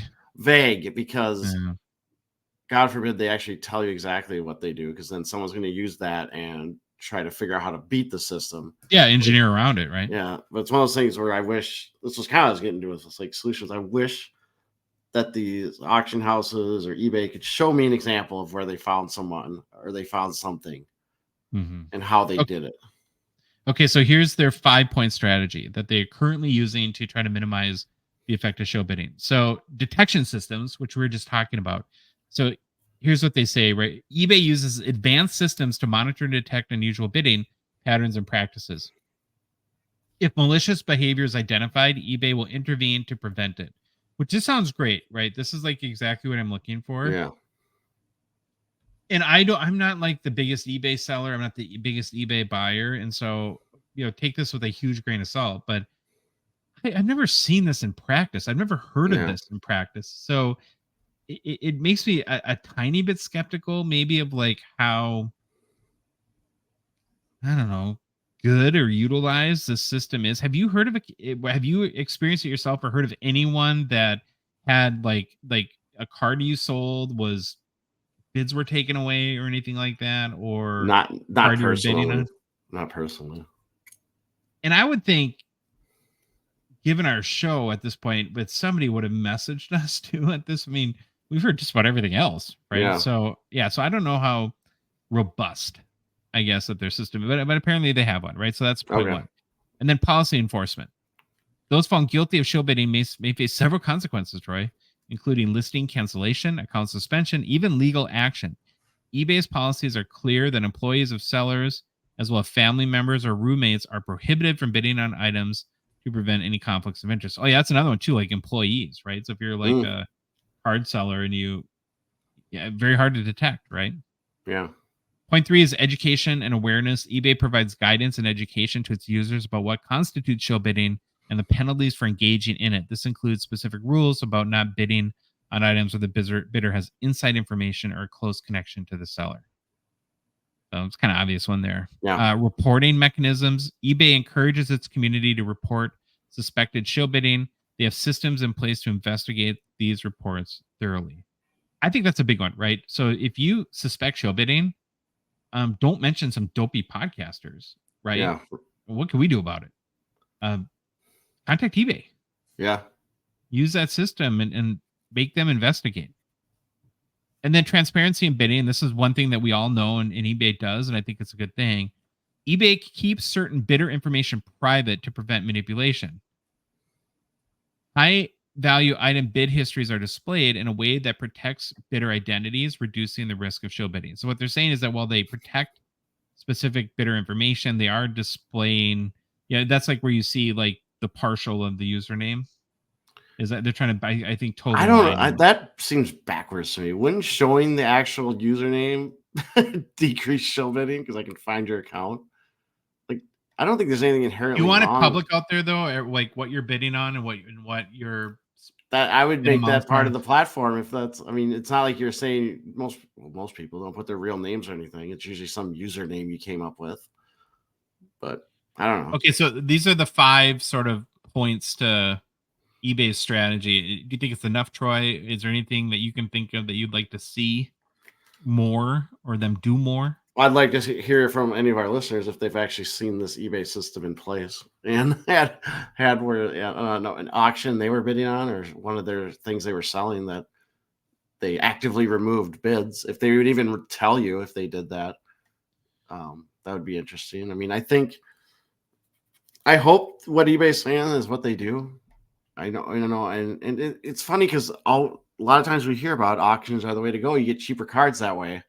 But it's also the way of if people are going to shill bid, they have to do it through an auction, obviously. So I have no great answers. I hate the whole thing, and I hate that it's out there. But like you said, it's as long as you can't solve it 100%, and it's been around for as long as auctions have been around. It's just something you're going to have to personally, if you want to watch or you don't want to get caught up in it, you're going to have to research on everything about shill bidding and look at when you're bidding, if you see something suspicious and might be driving up the value past what you're looking at, either report it or just don't get involved and don't bid, which kind of stinks. Because the problem with that though too is that if it affects comps, even if you abstain from auctions, it's still going to affect you anyways. Well, except it would do comps and the whole hobby, right? The whole hobby would be affected by it eventually. I did want to throw in one note because I thought this was really cool. I did reach out to Carlsson Slab Sharks because they obviously are one of the largest eBay, auction partners right now. And one thing that Slab Sharks has, I think, done a number of things lately to take a leadership approach in the hobby. They watch their auctions really closely and they manually remove suspicious bids at the end. So again, I think that's a great move by them, and I really applaud them for that. But I'll go back to that. It's not inherently scalable. If eBay is going to rely, Slab Sharks has like thousands of items, and do they need to employ 3,000 people to make sure every bid? Yeah, you know what this reminds me of? Did you see the story that came out? Have you ever been into one of those Amazon stores where there's no employees or anything? You grab. I've went to one in New York. You grab stuff and you walk out. Yeah, and it knows who you are and everything. And it came out that it was just actually it was like a call center in India that they were all watching on cameras. They were watching you. And that's how they knew what you were buying. Like Amazon couldn't figure out how to scale the technology to do like the AI cameras and everything. And when you put stuff back, they would just, they put it back to delete. Like it came out, it was like totally not what everyone thought it was. That's what this reminds me of. Like you can't have 5,000 people trying to watch an auction and remove stuff, but it's a first step. And I almost hate to say this because it's like, who am I right, to jump up on a soapbox and be the moral police here, but I talk to my kids all the time, Troy, about integrity, right? Where integrity is doing the right thing when nobody's looking and Yep. nobody would know better. And I just really firmly believe that you'll have a happier life ultimately when you know that, you know, part of me, I guess I don't know because I've only lived in my own skin, but thinks that or believes that every person that does even little like micro bad deeds, whatever you want to call them, that those stick with you, Yeah. right? And to some degree over the other. And so it's just sad to me that we live in a world where that this is such a where it's like to get that extra $20 on the card, you're gonna go deep into unethical territory. But I guess that is the world we live Yeah. in, and we just got to try to protect ourselves. And so I guess that's like where we'll close the conversation is, I try to find research as many sort of ideas from experts or auction companies on ways to protect yourself. And I thought these were good and worth kind of bringing in. And the first one is to research the seller, check the seller's history and feedback on the auction platform. Sellers with long positive records are generally more trustworthy and probably maybe aren't engaged in shill bidding as often, or um you know not that it's 100% guaranteed, but it's, yeah, the feedback system is there for a reason, so that makes sense to me. Number two is to understand the item's value, have a clear idea of what an item's market value is, research similar items or selling prices to avoid overpaying due to artificially inflated bids. I just think it's a good idea overall, even in cases where there's two people fighting it out. Is Mm-hmm. to me a smart auction strategy as a buyer is to say, before knowing that you're going to get swept up in the moment, the competitive juices are going to start flowing, to say, I think this card is worth $150. I'm not, no matter what happens, I'm not going to pay more than that, and I'm going to accept that if the bids go higher, then I'm just going to let this one go. Harder to do in practice than it is, but generally I think that's a good idea. Yep. Number three is watch for suspicious activity. Beware of any unusual bid patterns, such as last minute bids. But I mean, everyone snipes on eBay. Single Yeah. bidders significantly driving up the price. Look out for new accounts that only bid on specific sellers' items. These could all be shill accounts. Now, are you in the habit when you bid on auction items? Do you look at bid history? I never do, and maybe I'm just a giant idiot. But Sometimes I do, but not a lot. Maybe not even like 10% of the time. And I know some people like to look at, what do you call it, string bidding, where when you see a ton of different bids by the same account, yeah. and people, I know that sometimes can be it, but sometimes it's just because if the item, if you think it's worth 1,000 and you put $1,000 as your max, and it's going for 75 every time there's someone puts a new amount in, that's, like say Oh, I'm $90. totally guilty of that. No, I think like a better Yeah, example is, let's say the current bid is $48. I'll do yeah, 50. yeah. And then You I'll want do to see what they're doing, and then then I'll do yeah, 53, then 58, and then it's like, oh god, I just made 7 bids and I'm still yeah. not the leading bidder. So But then the yeah, string leading bidding. bidder would actually show, I think that actually shows them as bidding 7 times too, because their max was above you and they're in the lead at each one of those Yeah, intervals. yeah. It doesn't show you, it shows them, because Yeah. it's only shows the high bid. Yeah. The next one is read auction policies. Familiarize yourself with the auction site policies. Bidding and fraud. Knowing the rules can help you understand your rights, which I think that's the important part of this, and steps you can take if you suspect show bidding. Like, what, don't message dopey podcasters, message the auction house. Well, you can Then message us report. if you have proof. If you have proof, Yeah. go for Yeah, that's a juicy content for us. it. Next is, I think, right, kind of a cousin of the last point, is report Yeah. suspicious behavior. If you suspect show bidding, report at the auction platform. They can Mhm. investigate and, if necessary, take action against the seller or bidder. And then this last one is really important too, and it's a little bit obvious, but it's worth saying. Secure payment methods. When you use credit cards that offer buyer protection, there's actually a safety net in case an auction turns out to be fraudulent, where you have recourse to go back if you elect to get your money back or something like that. Like a You might be able, chargeback or something. yeah, you might be able to do that. Mhm. So, any other ideas you have for. Man, I wish I had an specification. idea because I'd be a billionaire if I could figure this problem out. Sell eBay my technological solution that they have to pay me 2 cents on every transaction. I'd be loaded. But Well, here's a crazy question. Do you think the benefits of auctions still outweigh the negative impacts? say that one more time. Like, it's a way of saying, would we be better off just getting rid of auctions? Like, Oh. are the Oh benefits no. of I don't auctions think you greater get rid of than? auctions. No, I don't think you get rid of auctions. I wish we could solve it, and I wish it was an easy way to detect it. I guess I don't want to get rid of auctions because I've seen way too many examples of where price of their cards seem to went for way less than what I would have thought for because they were an auction ending at 2 a.m. on a Thursday, right? Yeah. So I still want those opportunities. Well, I don't think we've like brought anything earth shattering to No, it, but I do but think it is important on our show, Troy, to keep conversations like this going. Maybe that's what we can do in a small part to help it. And so we want to hear from you guys because, yeah, like I said, there's no easy answer to this. So message us. If you're one of our patrons and you're on Discord, add your thoughts into our Discord server or make a YouTube comment or message us on social media. We want to hear from you, like I said, on the issue. All right, we're going to roll in the new product releases. I got a Trilogy checklist update. well, So we missed something on our last show, Troy, when I'm sorry, I'm roping you into this, when I attempted to cover the Trilogy checklist in a way that made sense, given, well, let's call it the complex nature of the configuration, and we'll say depth of parallels in Trilogy. Well, Troy, there's no Leo Carlsson cards in the product. Wearing fur coat. I didn't see that. We had a Facebook user, Mario Cavello, reach out to us. So thank you, Mario, and said, "Where's Leo, guys?" I'm looking at the checklist. I don't see him. So then I went and right on the checklist, Upper Deck sends us, and yep, no Leo Carlsson.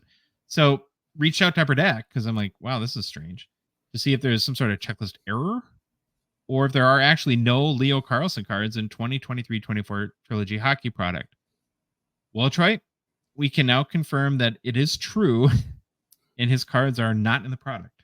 They're gone, missing. Apparently, it was an oversight when the checklist was built, and it was not caught in time. That's kind of the word from Upper Deck. It happens, right? I mean, I don't know what else you can say at this point. But if you're a Leo Carlsson fan or collector, it's probably good to know that you're not going to find his cards in any Trilogy boxes. So, you might want to buy another 2023-24 set. And I always wonder, Troy, if this is a scenario where Upper Deck will like do an update, like maybe in next year's and add the Leosin card. I should ask them that, and we will. But do you remember any other cases where literally a player was I mean, we know like autos were missing because there was maybe some contract issues with athletes, but legit, and arguably the number 2 rookie in the whole class here, just forgot.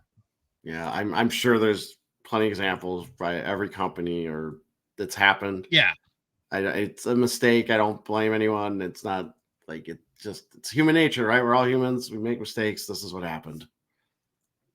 Well, I kind of like actually, and again, I'll go back to like where we started this whole conversation. And I've been talking to you off air too. It's like these checklists are so complex. They're insane. And they're so meandering, and like I'm even trying to think of like how we can do a better job to distill it somehow, where I just feel like we spend like 25 minutes like reading like 17,000 parallels, and it's like, how is anyone and so it's like I actually understand a little bit more how this happens, because it's like I don't know how I keep all that straight if I'm said Upper Deck employee. But I don't know, what are your thoughts on this whole thing? It is what it is. It really doesn't affect me because I don't collect Leo Carlsson or I'm not Anaheim Ducks. So I mean, it's kind of funny, like but it's just one of I feel bad if you are a Carlsson collector and we're looking forward to Trilogy to get some Leo Carlsson cards, but you're gonna have to move on. Well, it's not like it's like his cup RPA or anything like that. No, You know, no. it's I mean, I like Trilogy well enough. I'm not trying to like bash the product, but it's Yeah. I don't think exactly at the top of the list for what Yeah. collectors are searching for. All right, on to some fun stuff. I'm looking forward to this. So, a couple of shows ago, 2-3 shows ago, maybe we had previewed some initial information that came out on 2024-25 Series 1, where talked about set configuration, and yeah, there wasn't even a box design at the time, and Yeah. now there is, right? And we had basically written documentation that explained kind of how the set was going to be configured, some of the new cards, and at the time we were like, oh, this is cool, but it's going to depend what the cards look like. Well, Yeah. Upper Deck has distributed now there's sell sheets on these issues, so a number of these cards we were talking about, we have designs to look at. So you and I, Troy, are going to put the Upper Deck designers to the test. We're going to each give a letter grade for the key cards that are on the sell sheet for 2024-25 Series 1. And we're not going to do it. We're not like new, like our kids, like middle schools, where like everybody gets an A or there's no grades. So you just, we can't even figure out how your kids are doing in school. No, we're going old school, Troy. A through F. Right. A is good, F is bad. Now, one thing to keep in mind that you and I have to keep in mind too, and everyone else, that again, the sort of computerized versions of these designs, the previews, they can look different or better, maybe in hand. Sometimes too, you can't see like the kind of the new kind of fancy print technologies don't translate real well, and then other times, sometimes the print the end version is a little bit different than that comes out. So, disclaimers in hand, we're going to go through and grade these. Are you ready, Troy? Are you scared? Ready. Let's do it. Nope, not scared one bit. Okay. I like this stuff. All right, the first one's a biggie. Yeah. Huge one. Gives us our first look at the 2024-25 Young Guns design. This is one of my favorite things. I love seeing what the new Young Guns. Yeah. I'm less and less of a Young Guns collector, but I'm a Young Guns design fan. So what we're looking at right now is the Cutter Gauthier. So I guess it answers the question. Will Cutter Gauthier be in Series 1? There you go. There's another answer here. And this is the Young Guns Deluxe, so at a 250. So it'll have a little bit of that blue kind of tint to it. But overall thoughts on the Young Guns brand? It's a little more subtle. It's like not kind of crazy. Yeah, I was originally at the A-. I think I'm changing to a B+. It's nice. It's cool. It's just, I don't think it really sparks anything in me, but I like it. So it's not like crazy. Again, I still don't like the numbering on this one. This is not fair because this is the deluxe. This isn't the base version. But it's really, I mean, I gotta believe with Young Guns, they can't do anything way too drastic unless it's one of the cards coming up later. But they actually explain, what that's called. But I feel like this bottom part where they say the name and everything looks reasonably like what I expected from a Young Guns. And then you had a little thought about that too, about the so I want to get your opinion on this. So this reminded me a little bit of the 2009-10 design, which is the Eric Carlsson year. I think I've got that. Yeah. No, it's not the same, but I don't know, just kind of like it's more in the background. It's more subtle. It doesn't. Yeah, a little bit. I mean, this design is, to me, and I'm not a historian, right? I'd have to go look up each picture, of each year to say it. But I feel like this kind of reminds me of some other years that I've seen, which I think is what they might have to try to do. You can't just be so drastic changing. But I think I'm at a B+ on this. Okay, I gave it a B. Okay. Next card is the Silver Outburst, which they're using the Kale McCarr, the base version here. Yeah. Now the silver, the quote unquote Silver Outburst part of the design looks to be identical as it was in 2023-24. It's the footer of the card where you kind of get a glimpse of what the base card design is going to look like this year, and I actually like it. I like it more than the last couple years. And for me, Troy, I'm really happy that they did not mess with that Outburst background. As I thought it was like a design home run when it came out, and I don't know. They probably can't because of maybe the printing technology, but so this one doesn't change a lot, and I'm actually happy about that. So it was an A for me for not messing with a good thing. What do you give it? Interesting. I went A-. I'm gonna go A-. Obviously, I was thinking is like, well, it's only the bottom you can really mess with. But I gave the minus because I hope eventually they do mess with the outburst part. I want to see different designs. I want different sparkles. I want to see what they can do with that. And again, this is going to come up later. Please do something about the Upper Deck logo. It doesn't fit with the card, and it drives me nuts. All right, next one is the Young Guns Renewed. So this is one of the big ones. I feel this is like you're either all in or you're gonna hate it. Yeah, this is a very polarized sort of opinion type thing. So again, it's a reimagination of legendary Young Guns that go back as far as like think early 2000s. So the one that Upper Deck provided is the Ovi Alexander Ovechkin tribute Young Guns from 2005-06. The artist that Upper Deck commissioned for the project is Luke the Cardist. You can go look him up on Instagram. He does like very like I'd consider like pop art kind of designs, which I love that. But again, that's art. This is all very subjective. In this example too, he's re-inspired the background behind Ovi in that very classic 05 Young Guns rookie card design. Again, that kind of more of a pop art sort of feel. I'm a big fan, but like you, I think this is a hit or miss concept for the hobby at large. What do you think? Agree 100%. I gave this a B+. Personally, I love art cards. I love the design that's going on here. More I think about it, the more I wish it was kind of more of an original card than you redoing the Young Guns. Because at times I feel like this Young Guns, it's a sacred thing. It's supposed to be not touched, but maybe I'm just to be an old fuddy-duddy. But I do like the design, and I love like the different backgrounds. I love that they did something with the logo on the top right. It's blends in with the card. I just kind of wish it was its own kind of card, like a different, not a Young Guns Renewed, but its own thing that maybe is a step above Fanimation and gets to that thing we talk about with like, oh, we always want them to have a kaboom or something like that. Yeah. B+. Yeah, my you said, what, B+? Yeah, B+. I really like the design. I like the twist. You know, he didn't like wreck the card by, so obviously the guy's very talented, but my sticking point in all these will always be, how does somebody brand new to the hobby not know that this is a 2024 card and not a 2005 and not an actual rookie? Because it does say Alexander Ovechkin Young Guns on it. Yeah. And that's how we're trained to know what the rookie card is. So good point. I went with an A-. I want to see more, right? Like I think it's going to be really fascinating given the time frame that they picked, where you have Sid. Like, will Sid be largely the same, or will it be kind of a whole different thing? Because if it's going to be card art like this, I want them to have all a very unique feel. If that makes sense. Yep. Well, the next one tries Dazzlers, and it's kind of a big one too, because Dazzlers largely has been unchained. I mean, it's kind of like known for like the fireworks background behind it, right? I mean, that's what I always think of Dazzlers, where you got like the blossom of the firework, whatever it's called. I can't remember the term, but a lot of it different. And they're showing a Nazem Kadri blue Dazzlers example on the cell sheet. Yep.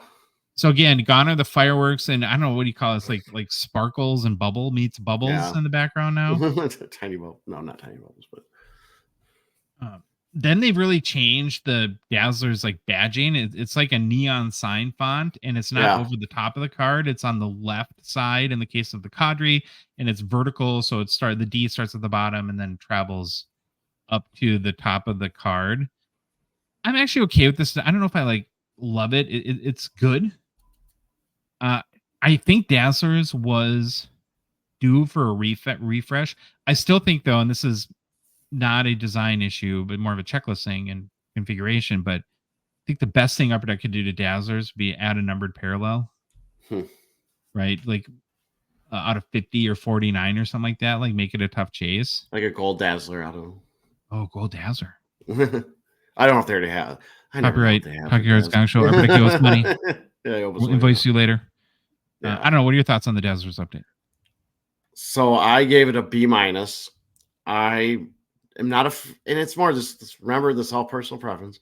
I don't like the big Dazzlers words running vertically where I have to turn my head. I don't like that. I kind of like Neck it better issues? when that neck issues.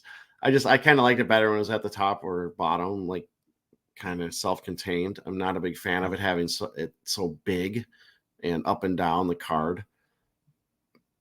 Just not my cup of tea. I do agree with you. It did need a refresh. It's one of those, and I do think they have a place because I think a lot of people like these cards. Well, you can do a rainbow, and the pink ones are pretty tough. Yeah. And so, but I went with the B-. I'm not the biggest fan of the design, and a lot of it's the wording and going up and down on the right hand or left hand side of the card. It's not my favorite.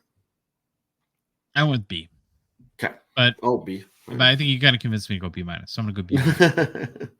Another big departure is UD portraits, but we're kind of used to that like every year. Yeah. And holy cow, is this a big difference between last year's where it was the English Manor painting theme for 2023. Yep. I don't know like what you call this. It's like modernist, like picture frames design or frames or very boxy. I kind of like it. Yeah, but then I don't know, maybe I'm conflicted. It's not as daring. This is a lot safer than the English Manor one, but maybe we'll have more appeal across the board to collectors. This is one too that I think looks a little plain in digital format, but hopefully there's some sort of like cool effect or like foiling or like gloss on the like maybe like if the borders are flat and the image is gloss or something like that, it could look better in person. So I'll reserve a little bit of a judgment. For that reason, I gave it a B-. What do you think? Yeah, on these cards, I do. When we found out, I think it was like a revelation that Upper Deck portraits, like there's the English Manor, but like past ones, weren't there some that like were kind of inspired by Step Brothers, like the picture. Oh yeah. There's always or a the theme Wild West, I can't remember the color, the rusty color. That kind of opened my eyes to UD portraits. This one, it's not a fan. I gave it a C. I think it's okay, but it's Upper Deck portraits. The more I see of it, the more I think it's one of those inserts that maybe just it's time and it needs to be replaced by something else. I did like the English Manor ones though, and I'm probably one of the few. I love. I like them too. I love the design, the change, the kind of in. It was kind of one of those things like in your face with the design, and I like that. Yeah. I thought those were pretty cool, but I don't. Maybe I'm the idiot, but are Upper Deck portraits that collected? I just don't know. And this is one where I just gave it a C. I think it's okay, but it's not kicking with me or sitting with me at all. Well, I was really interested to see this next one. It's one of the 4 cards for the gaming themed set that's coming out. So again, if you recall our configuration review, there's 4 types of gaming cards. There's co-op, FOP, which is that field of play. Is that what that stands for? FOP? Which one? FOP? I thought was it FOP or FOV? Oh, it might be FOV. I might type of that. Field of view. Okay, PvP and XP. This is an XP. Yeah. It's a gold parallel. It's Connor McDavid. Again, pretty prominent UD logo. I know. Right. Stop it. Put it somewhere. I'll let you comment on that. I just because you are the world's foremost expert and critic of UD logo treatment, size, and placement on hockey cards. Right, so we always defer to you on that. There. Yeah. Here's what I'll say about the design. I am really on the fence about the whole concept of this gaming set. Yeah. But the design is not going to hurt it because this is a pretty nice looking card. Yeah. Now it's also the gold parallel, so I don't know what the base is going to look like, but I got to admit that this card looks pretty dang cool. I just don't know if I love the concept. So I gave it the design an A-, and I'm on the fence about the concept. What do you think? I gave it an A because anything that has to do with gaming is awesome. Sure. I'm totally using my personal hobbies to say that I love anything to do with gaming. I will be interested to see the other cards. This is only one of the other cards that you kind of read off. But we need to figure out what to do with the Upper Deck logo.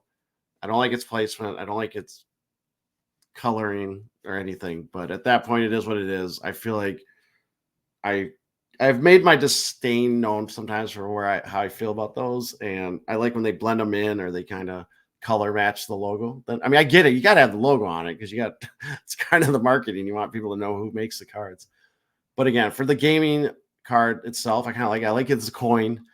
I'm curious to see what's on the back or if they're doing anything else. Because remember, I thought maybe this is like an upgraded ice battles from MVP. Are they doing anything with the gaming? Like on e-pack, can you do pack wars with these?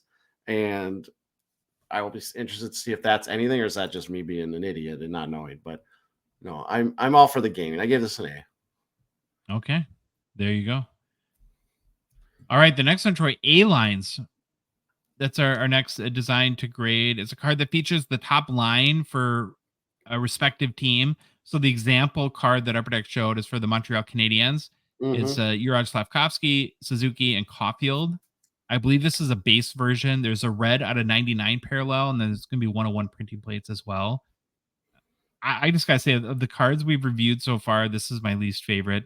And it's not like there's nothing like flaw I can point out. It just seems like really basic to me. I'm not even sure if I can articulate exactly why I'm not more moved by the design. Because again, it's not bad at all. I can't point out any specific critique. It's just not kind of getting me all pumped up either. So I gave it a C in that regard.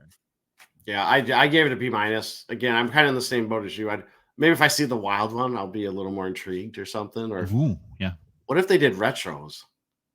Like retro A-Lines, like North Star 80 Oilers. Like that would be interesting. That'd be kind of cool. But now in the wild, it's just gonna have two wings and nobody in the center. It's gonna have Kaprizov 3 times. Yeah. Okay, the last one. Now, this is one I was most excited about. So I was nervous about this because Holotypes is based on just the written word. Yep. Got me very happy. And I got to say, Troy, I love it. Yeah. Very, very excited. Again, there's the big Upper Deck logo, but we're getting repetitive at this point. Yeah. And here's what's like got me most excited about this card is because it is a hologram. It's probably going to be cooler and handy. That's what I took a big leap of faith on this one. Maybe that's not what you're supposed to do, but I gave it an A because I'm just assuming what it looks like as a hologram. Do you remember when you used to be able to get the hologram stickers or whatever in packs of cards? Yeah, but you couldn't really you couldn't see the design. Oh, you could do it if you got it just right and like tilted your head enough. You could see the Twins emblem or like a Yankees emblem in there. I gave it an A2. It would have been an A+, but now you've got me all weirded out about Upper Deck logos. So you're in my head rent free, Troy. Okay, so we looked at eight card designs. We got to give an overall grade. I'll let you go first. Yep. B. I think it's C would be average. I think it's better than average, even though there's a couple, or there was maybe one I gave a C to. But again, it's hard to design cards and they have to change them every year. I get it. And a lot of this is personal preference. Some people might see these and say, they're all Fs, and some might say they're all A pluses. I'm landing at a B on the overall cards that we looked at. Okay. Overall, I'm very impressed. And again, it made me excited for the set. So good job, Upper Deck, in that regard. The Young Guns, again, is more basic, clean. Yeah. Yeah. Yeah, I don't know about that. I'm going to reserve judgment. Still ensure the whole gaming concept again, but the card looked good. The Dazzlers is refreshed. More on the fence again on porches. But again, like you, it's like you got to try new stuff, right? We can't complain that there's nothing new and then complain when Upper Deck tries new stuff. So I'm all on board with it. And it's very hard to design hockey cards. So I'm going to go with B+ for what we've seen so far. Probably makes me the favorite with them than you. So I got that going for me. Great job, Upper Deck product team. All right, Troy, got to make a quick mention for Gongshow partner and sponsor PWCC. We, of course, thank them for their support of our show. The May premiere auction ends Thursday night, coming up quick. 3 kind of killer McDavid rookies. We have a cup, true RPA out of 99, BGS 910, an exquisite RPA at a 97, and then a seismic gold out of 25. I think the exquisite's a 910 as well. And then is it a PSA 9, Troy, for the seismic gold? What's the cup RPA bid at right now? $26,000 US. Okay. Yeah, we'll see a lot of bids come in through the end of the week, but to check out these cards and, well, even non-hockey cards. Yeah. If you want to cheat on hockey, that's your prerogative, I guess. But go to pwccmarketplace.com to check all those out. And then also a reminder, too, there's always the fixed price marketplace, more than 5,000 hockey cards to choose from. A lot of them you can make offers on. And then the weekly as well. A new weekly is just starting. The expo trips are kind of over now. So Jeremy Lee's back, and you can look forward also to our collaboration with him every Sunday night, 8:30 Central Time. Jeremy's YouTube channel, Sports Cards Live, where we do our PWCC weekly auction hockey watch party. We cover all kind of the key cards in the auction. Have a great time chatting with people there as well. So again, that's Sports Cards Live Sunday at 8:30. Mailbag time. Mailbag. Let's do it. A lot of mailbag questions again. A lot of good ones too. Love doing mailbag. Okay, Troy, you ready for the first one? I am. From Discord, Rally SC. I love too when we get questions we haven't had before, and I don't think we've had this one yet. Do we think we'll see any particular wax bounce during the playoffs? I was thinking maybe 2021 or 21-22 SPA, depending on how Laffy or Swayman perform. 1920 if Mark McCarr Hughes make a run. Thoughts? I think wax Troy generally follows the singles values. So yeah, it makes sense to me that if 1920, if you have Colorado and let's say Vancouver in the Western Conference Finals, then yeah, you could probably see a bump in wax then. What do you think? Yeah, and I'm not the biggest wax connoisseur, but it makes sense to me that the singles of certain players kind of would follow the same pattern, or the wax would kind of follow those patterns of players doing well during the playoffs. And then decide, this isn't the question, but I know as we go on, if the Bedard 101 isn't hitting, like the big cards in some sets, if we don't think they're out there yet, can drive price increase on wax and all that fun stuff. All right, next one, Discord KMM. We said mailbag question related to Young Guns. Say we have a hypothetical base Young Guns worth $100. Let's call him Pekka Kaprizov. Oh, that's good player.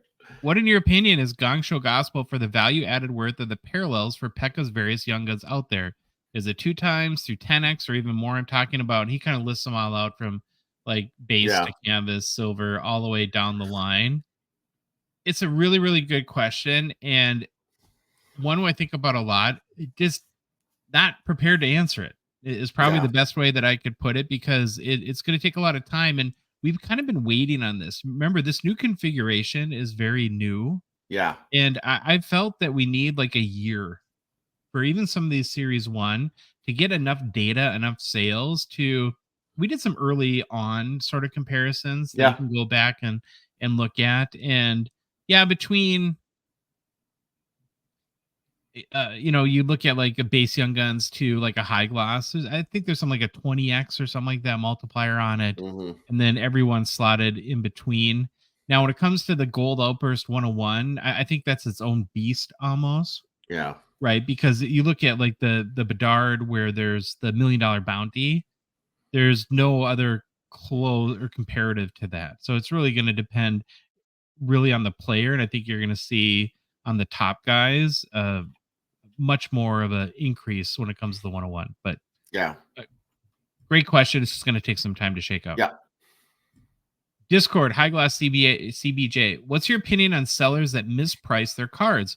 I recently found a card I've been looking for. It wasn't listed for more than 15 minutes and probably at 40% of what I thought the value was at.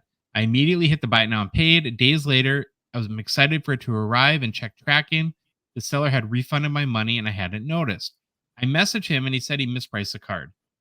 Being a card I wanted, I asked what he was going to list it for, and I told him I'd still buy it at that price. It was $100 more. Yeah. It's frustrating to know, but I know I mispriced stuff and luckily ended the listing before it was bought. Still waiting for him to relist so I can buy it. So you got a perspective on this, Troy? Yeah, this one's hard. I mean, it's I get it, right? It's mistakes happen.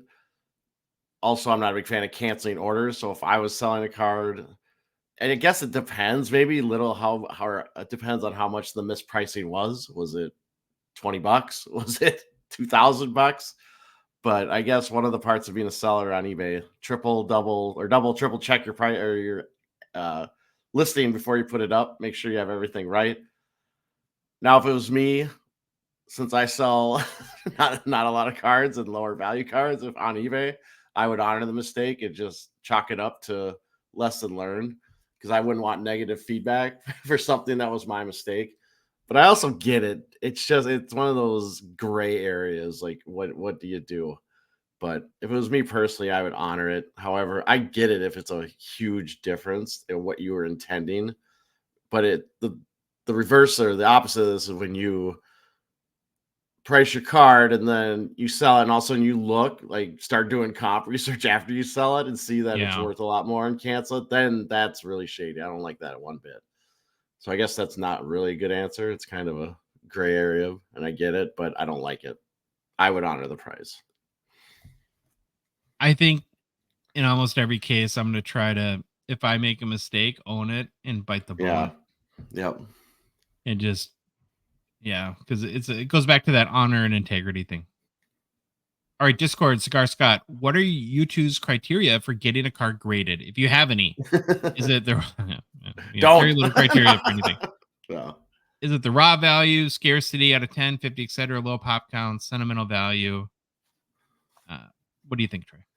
Well, for me personally, not a huge grader. I've said that a lot, and it would really have to take something special for me to get something graded. I just not the biggest fan of grading, but I guess if I had this huge value card that I wanted to sell and thought the grading would also increase that value even more, then I might go the graded route. But I'm one of those people where if I buy graded cards, I kind of want to crack them. I'm not a big grader, and I don't get a lot of stuff graded. It would have to be something that would give me a substantial increase in the value of a card I had, and probably a really high value card. Yeah. I mean, I might grade a card if I want to move it, and I think it would greatly benefit to do so. The challenge, I like to buy cards that are graded, but I don't like to grade cards, and because I'm really frustrated by, and primarily it's at PSA, by just how subjective I feel, and it depends on the day, it depends on the grader. Yeah, and I don't like that. Like, if this card could come back a 7, an 8, a 9, or a 10, depending on whose desk it hit that day, that's not a good feeling to me, and I don't want to take the chance of getting a lower grade by chance. And I know that they're not a sponsor or anything, but that's why I've been so interested in Tag, where if they truly can live up to the standard of being objective and consistent. Yeah. Right? Because I think that's a word that we don't talk about enough in grading, is consistency. But I just don't believe that. I kind of feel like that for most cards that it's the luck of the draw who you get as a grader to determine what grade you're going to get, and I just don't like playing that game. Yeah, and I will say, if you are into the grading just because it adds protection to the card, I'm all for that. I actually like that. Like PC. Yeah, to me, that's more which slab do I think looks the best? Because I have been on record many times. I think PSA slabs look terrible. So I would never personally grade something from PSA just to protect the card. I would go another route. Yeah. All right, from Discord, JT Hockey, he wants some goalie insight, Troy. He said, can Troy provide any insight into being a goalie in a high-stakes game? Canes are great. Does beer league hockey count in this? Well, just think of one of the many foreign countries he played in, Troy. Yeah. But Shesterkin has been out of this world in games 2 and 3, making 99 saves. Canes' shot volume has been high, but high danger shots have been low, and people have said lots of low quality volume helps goalies. Turned into game 3, Florida Boston, and Florida was up 3-0, and Boston only had 8 shots on goal. I think Boston then scored on shots 8 and 9. Would love insight into this. So, do you want to see a lot of shots if you're a goalie in a high stakes game? Personally, yes, and I want my shots early. I do think it is super tough. This isn't even high stakes game. It's games where you're in and you don't get a lot of shots because you have to keep your mind occupied. You have to stay on top of your game, and that's where you'll see these guys that get 7 shots in like the first 2 periods. they might give up two goals right away in the third. That stuff kind of stinks. But then a high stakes game, and listen, I've played in some. I've played high school hockey in Minnesota. I played in foreign countries. Draisaitl Bundy moment. I played high school hockey. But, and I'll say this, it's keeping your mind. You got to be mentally prepared, especially as a goalie. And even you got to be mentally prepared in those situations where you don't get a lot of shots. And like with my high school goalies, we have that happen quite a bit because we are a pretty good team and we are really good defensively. And I actually had them do drills during the game or during whistles if they aren't getting a lot of shots. They know what they're supposed to do if it's not getting a lot of action, stuff they can do on whistles and stuff to keep engaged, things they can think about. But yeah, it's a really unique situation. In high stakes games, everyone says goalies are weird, blah, blah, blah, but you're probably a little nervous. You're always a little nervous. I think that's just natural. And it's just handling those nerves and not getting to that point where you're in your head and then it just becomes a complete cluster where you're telling yourself, I can't stop anything. And then it just goes sideways. Yeah. Really good question next from Discord Quex. Is there any small hope for college hockey cards? So I'll go. I think if whatever producer, whether it be Upper Deck or Fanatics, feels like there's a market for it, that they would definitely do it. And what gives me hope, Troy, is we're starting to see like the Macklin Celebrinis of the world from Canada come down to play. It's because if it's just the US market, I see no chance. But if you start to get top Canadian talent where you could see Canadians wanting to collect these guys in their college uniforms, then I think that gives it a lot of hope. But can you imagine like having Golden Gopher patch autos and stuff like that? I love this question. It's like I seriously hope so. I hope somehow, some way, someone can make this happen. I don't care who it is. Upper Deck, Fanatics, Leaf. Give me someone that does this now. Like you said, the market has to be there. NHL market in the USA, it's big, and then you start getting into the minutia, and that's where college hockey kind of lives. I don't know if there's a big enough card market for that. I would hope so, but somehow I would love it. And then they can include women's teams also. That'd be fantastic because, like I've said with the PWHL, the professional league, they're supposed to be coming out with cards, and I want to like PC players I've coached. That would be even better too if they had college hockey cards. I could PC players I coached. Yeah, it'd be amazing. Another great question from Instagram, JB Hockey Cards. He says, what is the trick to trading evenly? I've sent multiple offers before to multiple people and nobody wants to trade with me. What should I do to increase my trade acceptance rate? Love the question. Yeah. I actually feel like I've learned I was not a trader at all before my card post, who they do sponsor the show. But it's a great opportunity to highlight, I think, what I've learned doing a ton of trades on that platform. And here's my tips based on that. And this is stuff I've started to do. Before offering to trade, I think reach out to the person that has a card that you're interested in and let them know that, hey, you have this card. I would love to trade for the card. Yeah. Then I think if you can agree on the trade value of that card. So let's say it's a Kaprizov Young Guns PSA 10. 25 cents here. Yeah. I say, hey, Troy, you've got a Kaprizov Young Guns PSA 10. I would like to trade for it. Are you interested in trading it? Yeah, I'd be interested in trading it.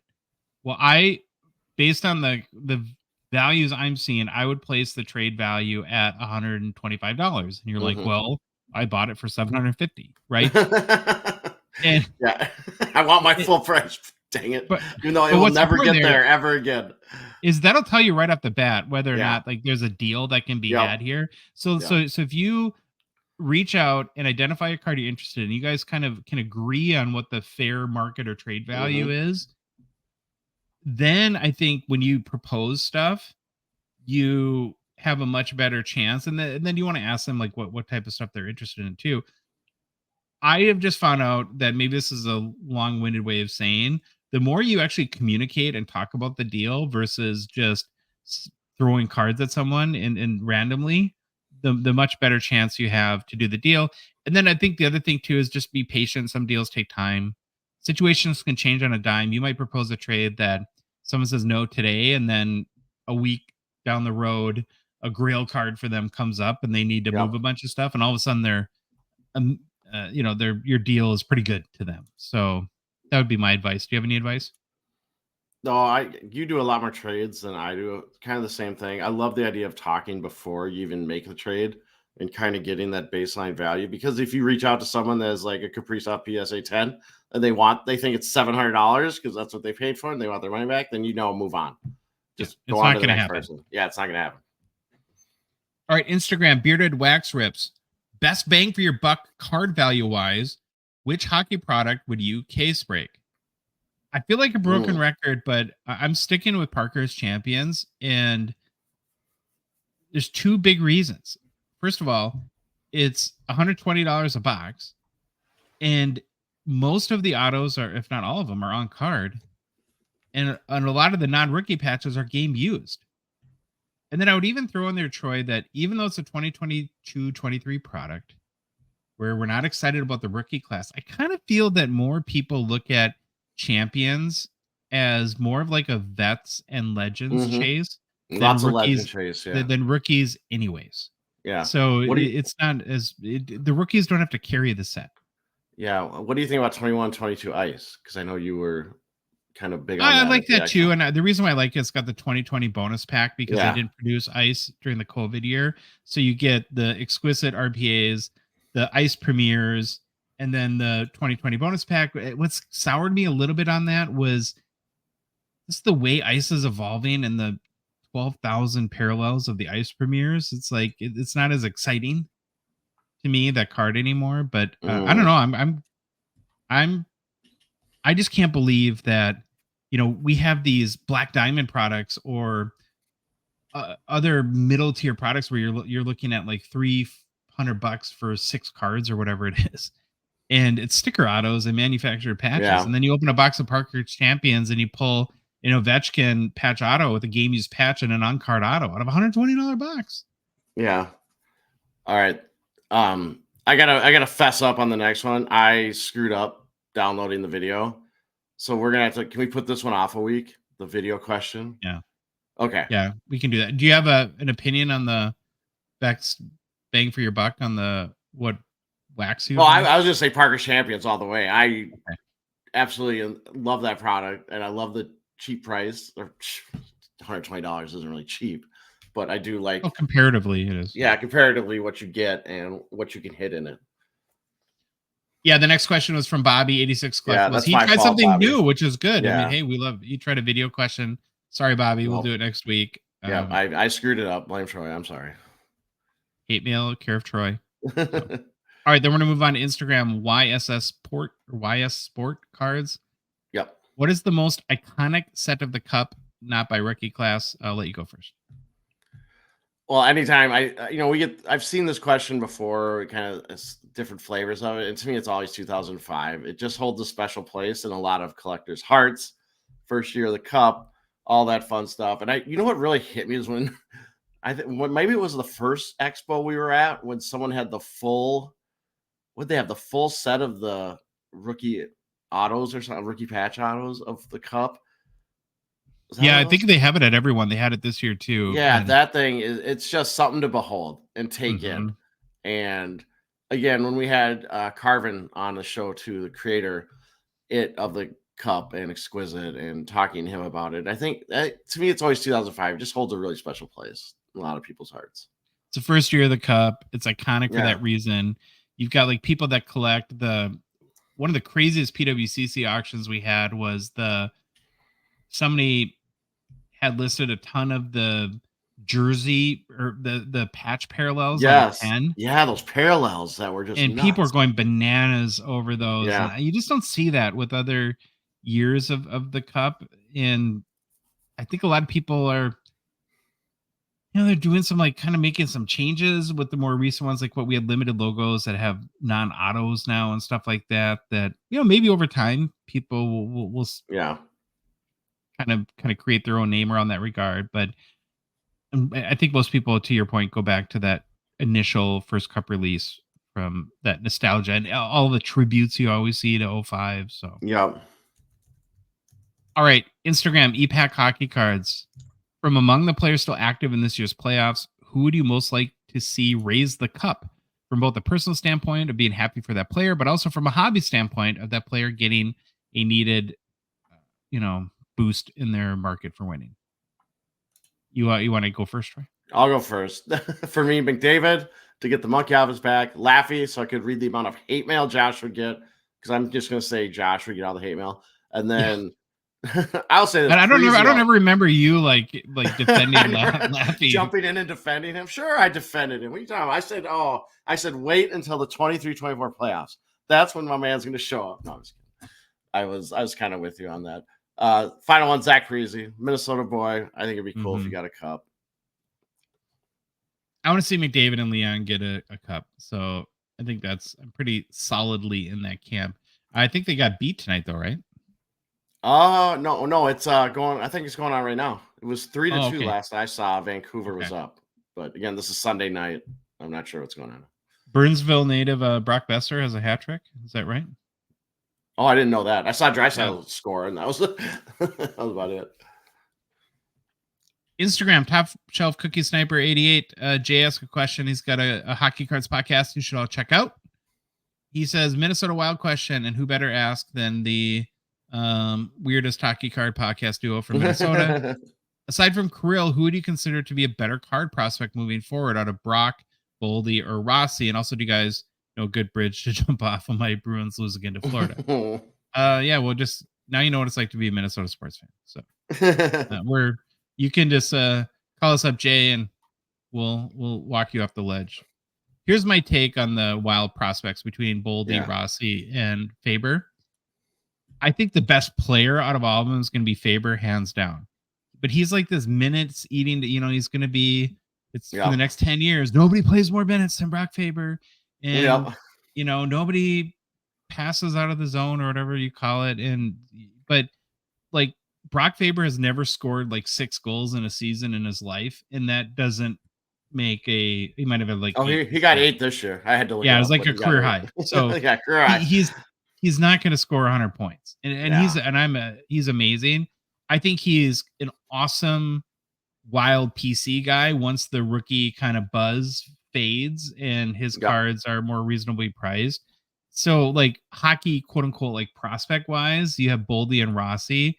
Yeah. Boldy drives me crazy because he disappears. I'm not a huge Boldy guy, but it seems like the Wild, they're trying to get rid of Rossi right now. Like every article I see is trading. That's exactly what I was going to say. If you're going to, now here's the deal. Know this: any Minnesota prospect that we get rid of, guaranteed all-star within 4 to 5 years. So if that happens, I'll say Rossi. If not, Boldy would be my pick on this. Yeah, I think by default it's Boldy, but I'm not super like stoked about either him or Rossi from like being like having a good hobby market. Yeah, agree. Instagram, McCleb Hockey Cards. What are the top 3 French Canadian names you can't pronounce? We can't pronounce any of them. We have a disability, and I'm making fun even our friends we can't pronounce, even though they told us 100 times their names, and they screw it up every time. I'm trying to think of like I can say Peter Laviolette. Like I get excited like when I'm like barely competent. I can say stuff. I'm sure it's not right, but yeah, most of them it terrifies us. Like French. It does. I feel like I do better at like Czechoslovakian.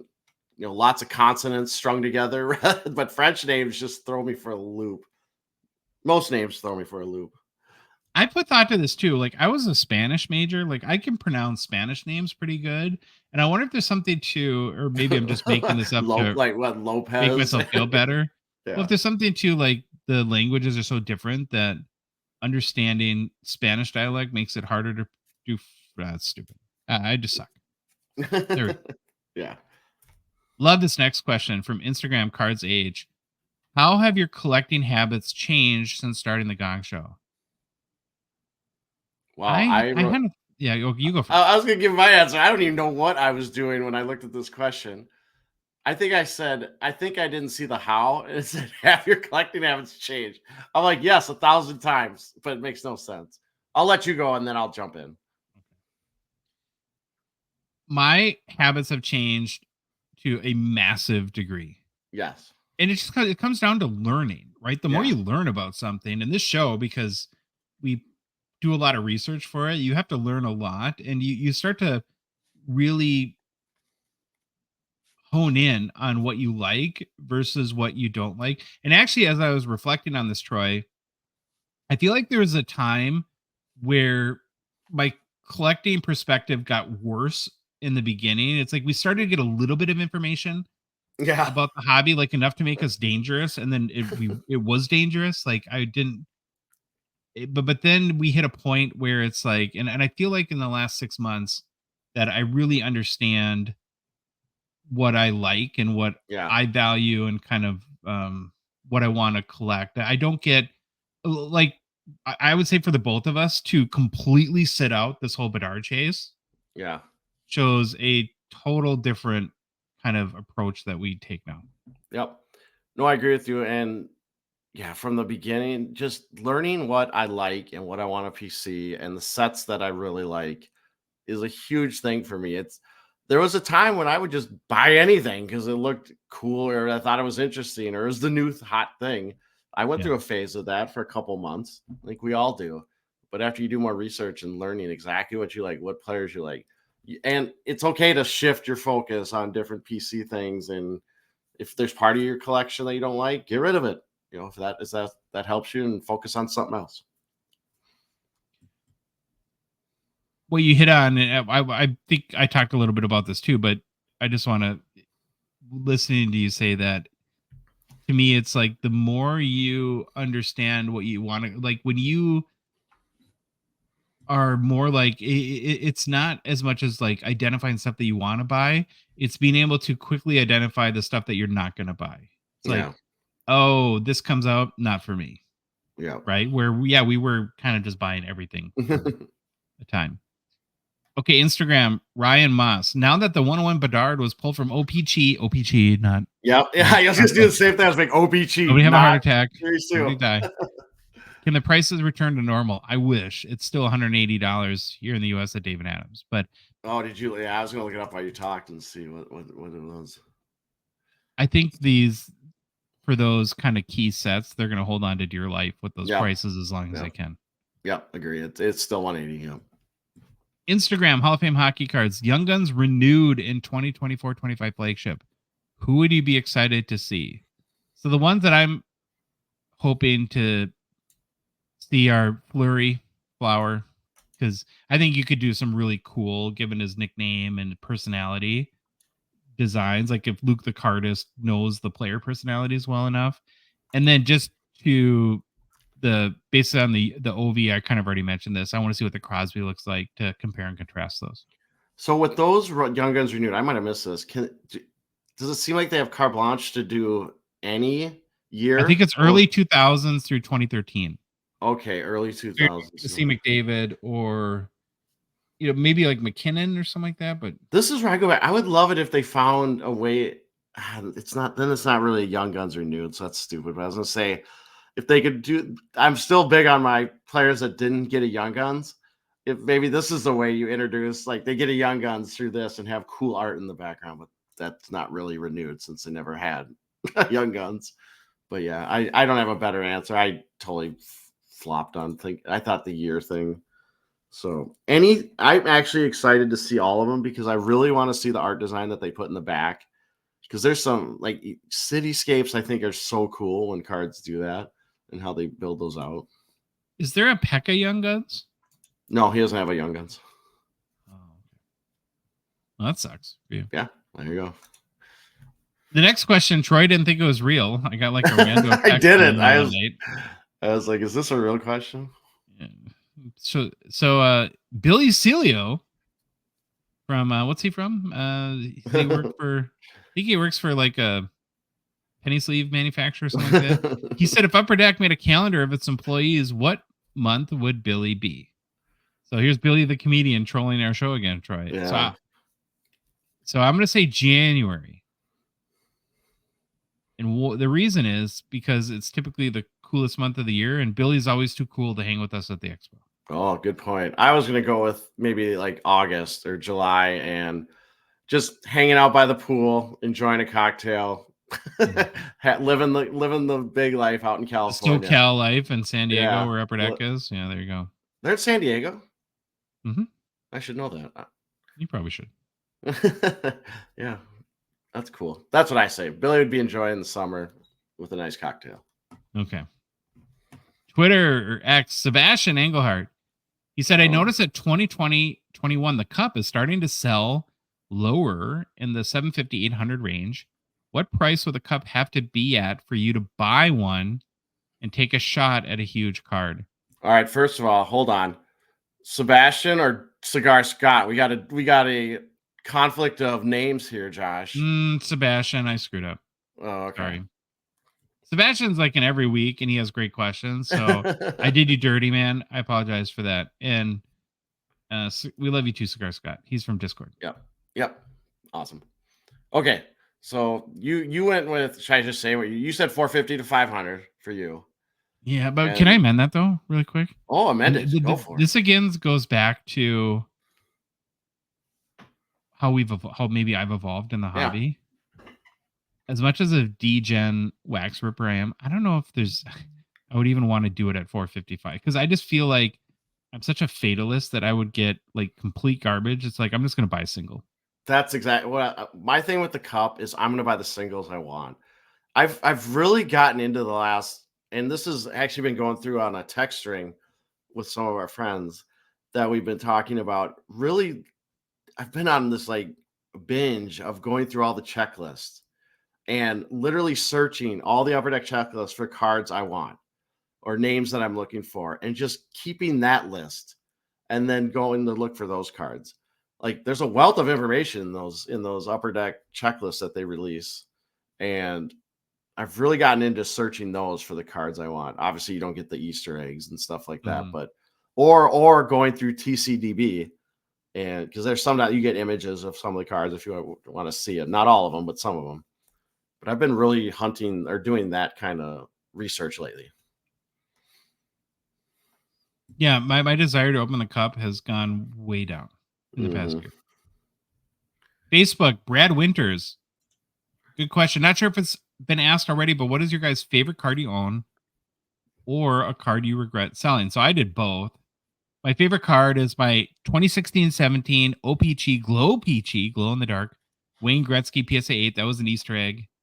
Unlike the Bedard NHL Draft short print, this one was SSP, maybe even SSSP because they're really tough. And I just love the whole like kitschy Glow Peachy thing because they changed OPG to Glow Peachy, and for whatever reason that you just love that made me fall in love. And then my biggest sales regret, I think I mentioned a couple times before, I sold the Derek Bugard Future Watch Auto when I didn't know what I was doing and I was stupid and dumb. Yep. I would say for the cards that my favorite, obviously my Pelle Lindberghs. I love all those. The Pekka Rinne like jumbo patches that I have. I forget the official titles of them. I've shown them on the show before. There's 3 of them from a year of the cup. I have all 3 and I really like those. They're really cool.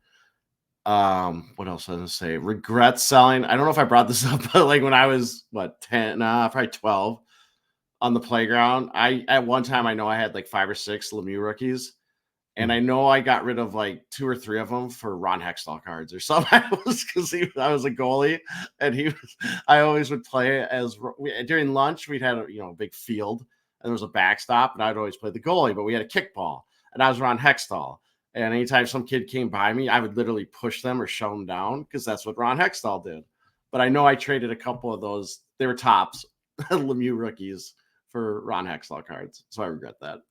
All right, I have a question for you about Ron Hextall. Yeah. Since Ron Hextall, who's the closest goalie to Ron Hextall? Like just out of their mind, bonkers, like crazy. Wah. I mean, Wah was crazy. I mean, yeah, but he was almost like too much in the same time period. Is there anyone that plays today that I don't think there is that is even, I suppose like Bennington, right? Would be Bennington would be. He totally is because throwing water bottles in people getting interviews. He's starting fights. But very much a more tame version, it seems like, though, right? Yeah, he's like a little kind of a. I don't know. He like Hextall would go at you. So before Hextall was Billy Smith, right? Billy Smith would Billy Smith dropped the gloves. He didn't care. He'd fight anyone on the team. Then you have Hextall. Love There's it. probably someone I'm missing. Forgive me if I'm missing someone, but yeah, Bennington. But he's like a little cheap shot guy sometimes, or he like waits for the scrum and then he tries to get in and do something. Mhm. And he really hates the Wild. So Well, I do half the time too, so we got that in common. yeah, there you go. All right, Discord. easy. Braun has 2 questions. He said, I was cleaning out my parents' house and came across a box that had hockey cards from the 80s I forgot all about. That's like the best thing ever. Yeah, best thing ever. Yeah. Growing up, because it's like it's a window into your childhood, right? Yeah. Growing up as a teen, I collected OPG cards every season and mainly collected Canadian board players. Was he got against America or something like that? In the container, the big finds for me were Patrick Waugh, Steve Yzerman, Brett Hall. No, Brett Hall was born in Canada, but raised in America, right? I believe so. And he plays for like Team USA, or he played for Team USA and stuff.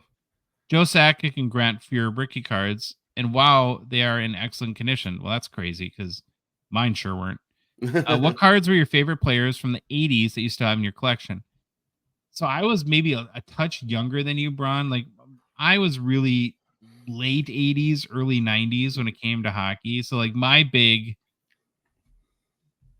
year that sucked me in was coming off the heels of like the Griffey Upper Deck. It was the 1990 Upper Deck, and it was the Fedorov Young Guns that got me into it. But prior to that, so when my mom went to college at the University of Minnesota Duluth at the same time Brett Hall was there, and we used to go to games. And so I had it at the time, and then I didn't have it, and I got it back a couple years ago. The Bulldogs team set that has a Brett Hall card from there, so that's meaningful to me as well. But what are your favorites from the 80s? So I had, as a kid, I remember I had a lot, and I should have grabbed them. They're behind me. I got some 83, 84 OPGs, and obviously Pelly Lindbergh will always be up there. I love the 83, 84 Gretzky. I have 2 copies or 2 raw copies that I had when I was a kid. For some reason, the Ron Duguay card sticks out to me, and I think it was 83, 84. I can't remember exactly, but it's where he's got that huge head of hair. It's just massive. Yeah. It's like a big mullet. That one's always stuck out to me. For some reason, that card is like burned into my brain. But yeah, Mike Bossy's I still have, like for 83, 84 Bossy. And I also have a lot of like 84, or is it maybe 85, 86 tops. Ones with it had the curvy, they had the logo on like one of the corners, and it kind of had a curved border.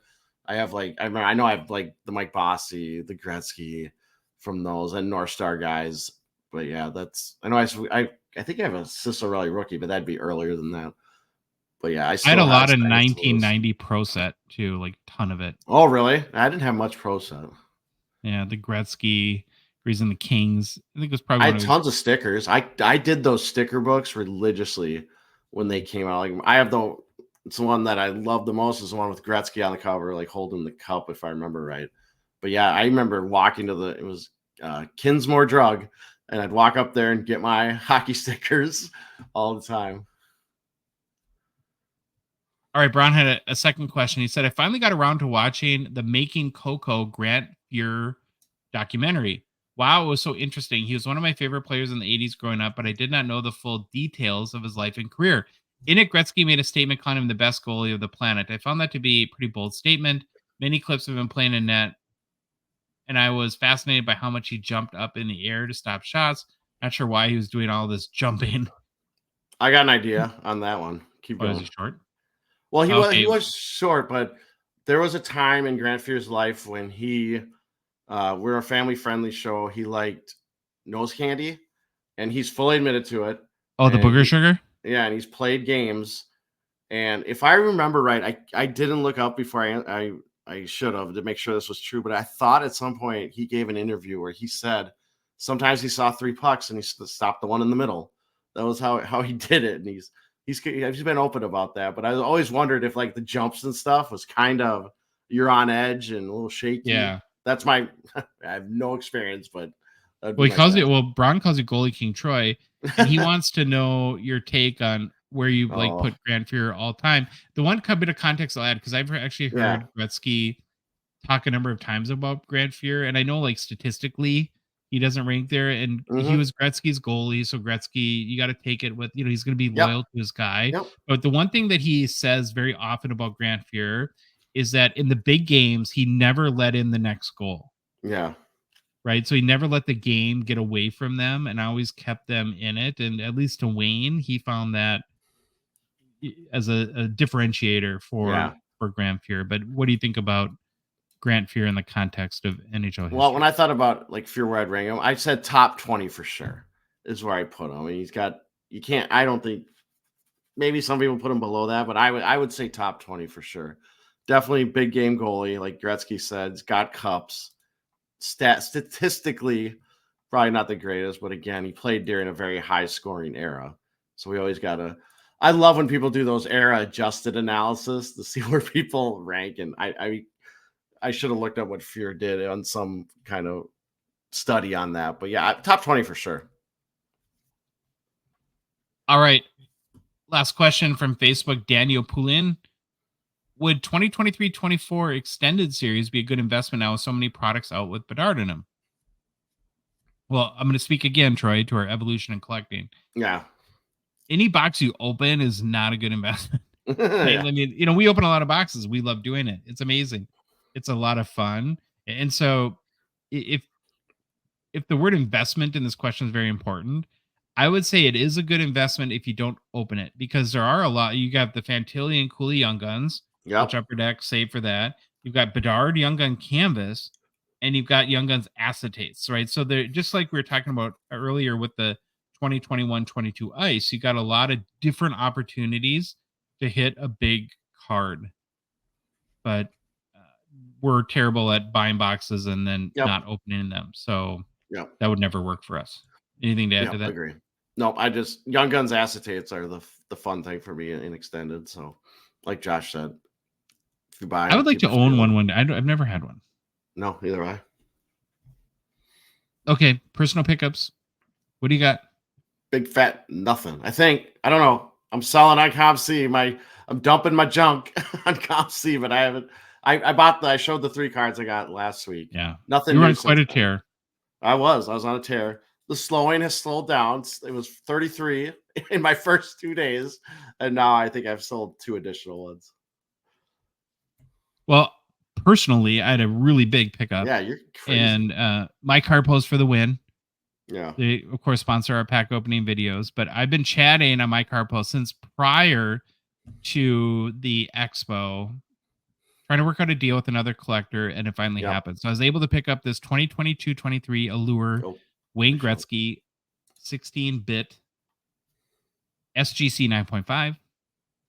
This was a trade plus cash deal, which again is part of why I love MCP so much, is that there's a million ways to do a deal. So I was originally going to trade a Pasternak White Ice Platinum rookie that I ended up trading at the expo. So I had to put in a little more cash for this one. And I don't necessarily want to do that, but this is so totally my kind of cup of tea when it comes to collecting. And these cards like do not come up for sale very often. Yeah. And I just felt like I can't pass this deal up. So very, very excited to get it. I do prefer the prior year designs a little bit better. So I'm more of a fan of the 2021-22 design, but this is the first 16-bit Gretzky. So it's going to be, this is probably the only 2022-23 that I will pick up. And he's got turtleneck on, which. Yeah, but I'll say one thing too. And this, I'm sorry, people are going to hate me this. I think this is a really good way to incorporate the Upper Deck logo here. There you are. They actually brought a little design element into it, and the color matches. It's fine. You don't have to it doesn't distract. It looks good. Good job. You want to start a podcast where you just sure? It doesn't have to be super long, but you just go through hockey cards, critique the Upper Deck logo placement, and maybe Upper Deck will hire you as a logo placement design consultant. All I'm going to tell you is where to put it and what color I want it. That's all I'm doing. I'm not redesigning. Then I had another pickup too. It's like, holy cow. I mean, this would be like enough for a month for me on this one. But I mentioned on our last show that one of my Expo pickups was a 2015-16 OPG Platinum Mm-hmm. Mario Lemieux Retro Rainbow Gold out of 49. I got that in PSA 10. And I've never collected a set. And I talked to Jeremy Lee does sets. Have you ever done a set or No? And I thought, well, I kind of want to try that. And so I decided there's 20 like retired players / legends for the 2015 Platinum Retro Rainbow Golds. And I thought, well, I might try, and they're out of 149. So it's not like it's like so competitive because I don't want to be that hardcore about it. And so I picked up my second one. So that probably means I'm officially in the set collecting business now. And I got the Mike Bossy try. Here it is. Yeah. It's funny you asked that question about the sets. I should say, well, I've never actively went out to collect a set. I've inadvertently put together sets by buying so many boxes of certain cards or certain. Oh, yeah. So I've base sets of stuff like fully complete because of buying boxes. Yeah, I think it'll just be like a rando kind of. Let's see what else. The big one to get will be the Gretzky because that'll be the most valuable one. So I think once I get that one, it'll be a lot easier. I'm assuming. But this would be cool to have a card show if you had the whole set, just 20 cards, and you could put not for sale or something. Just show them $11 billion. Yeah, or put such a high price tag that no one's gonna try to buy them. Mm-hmm.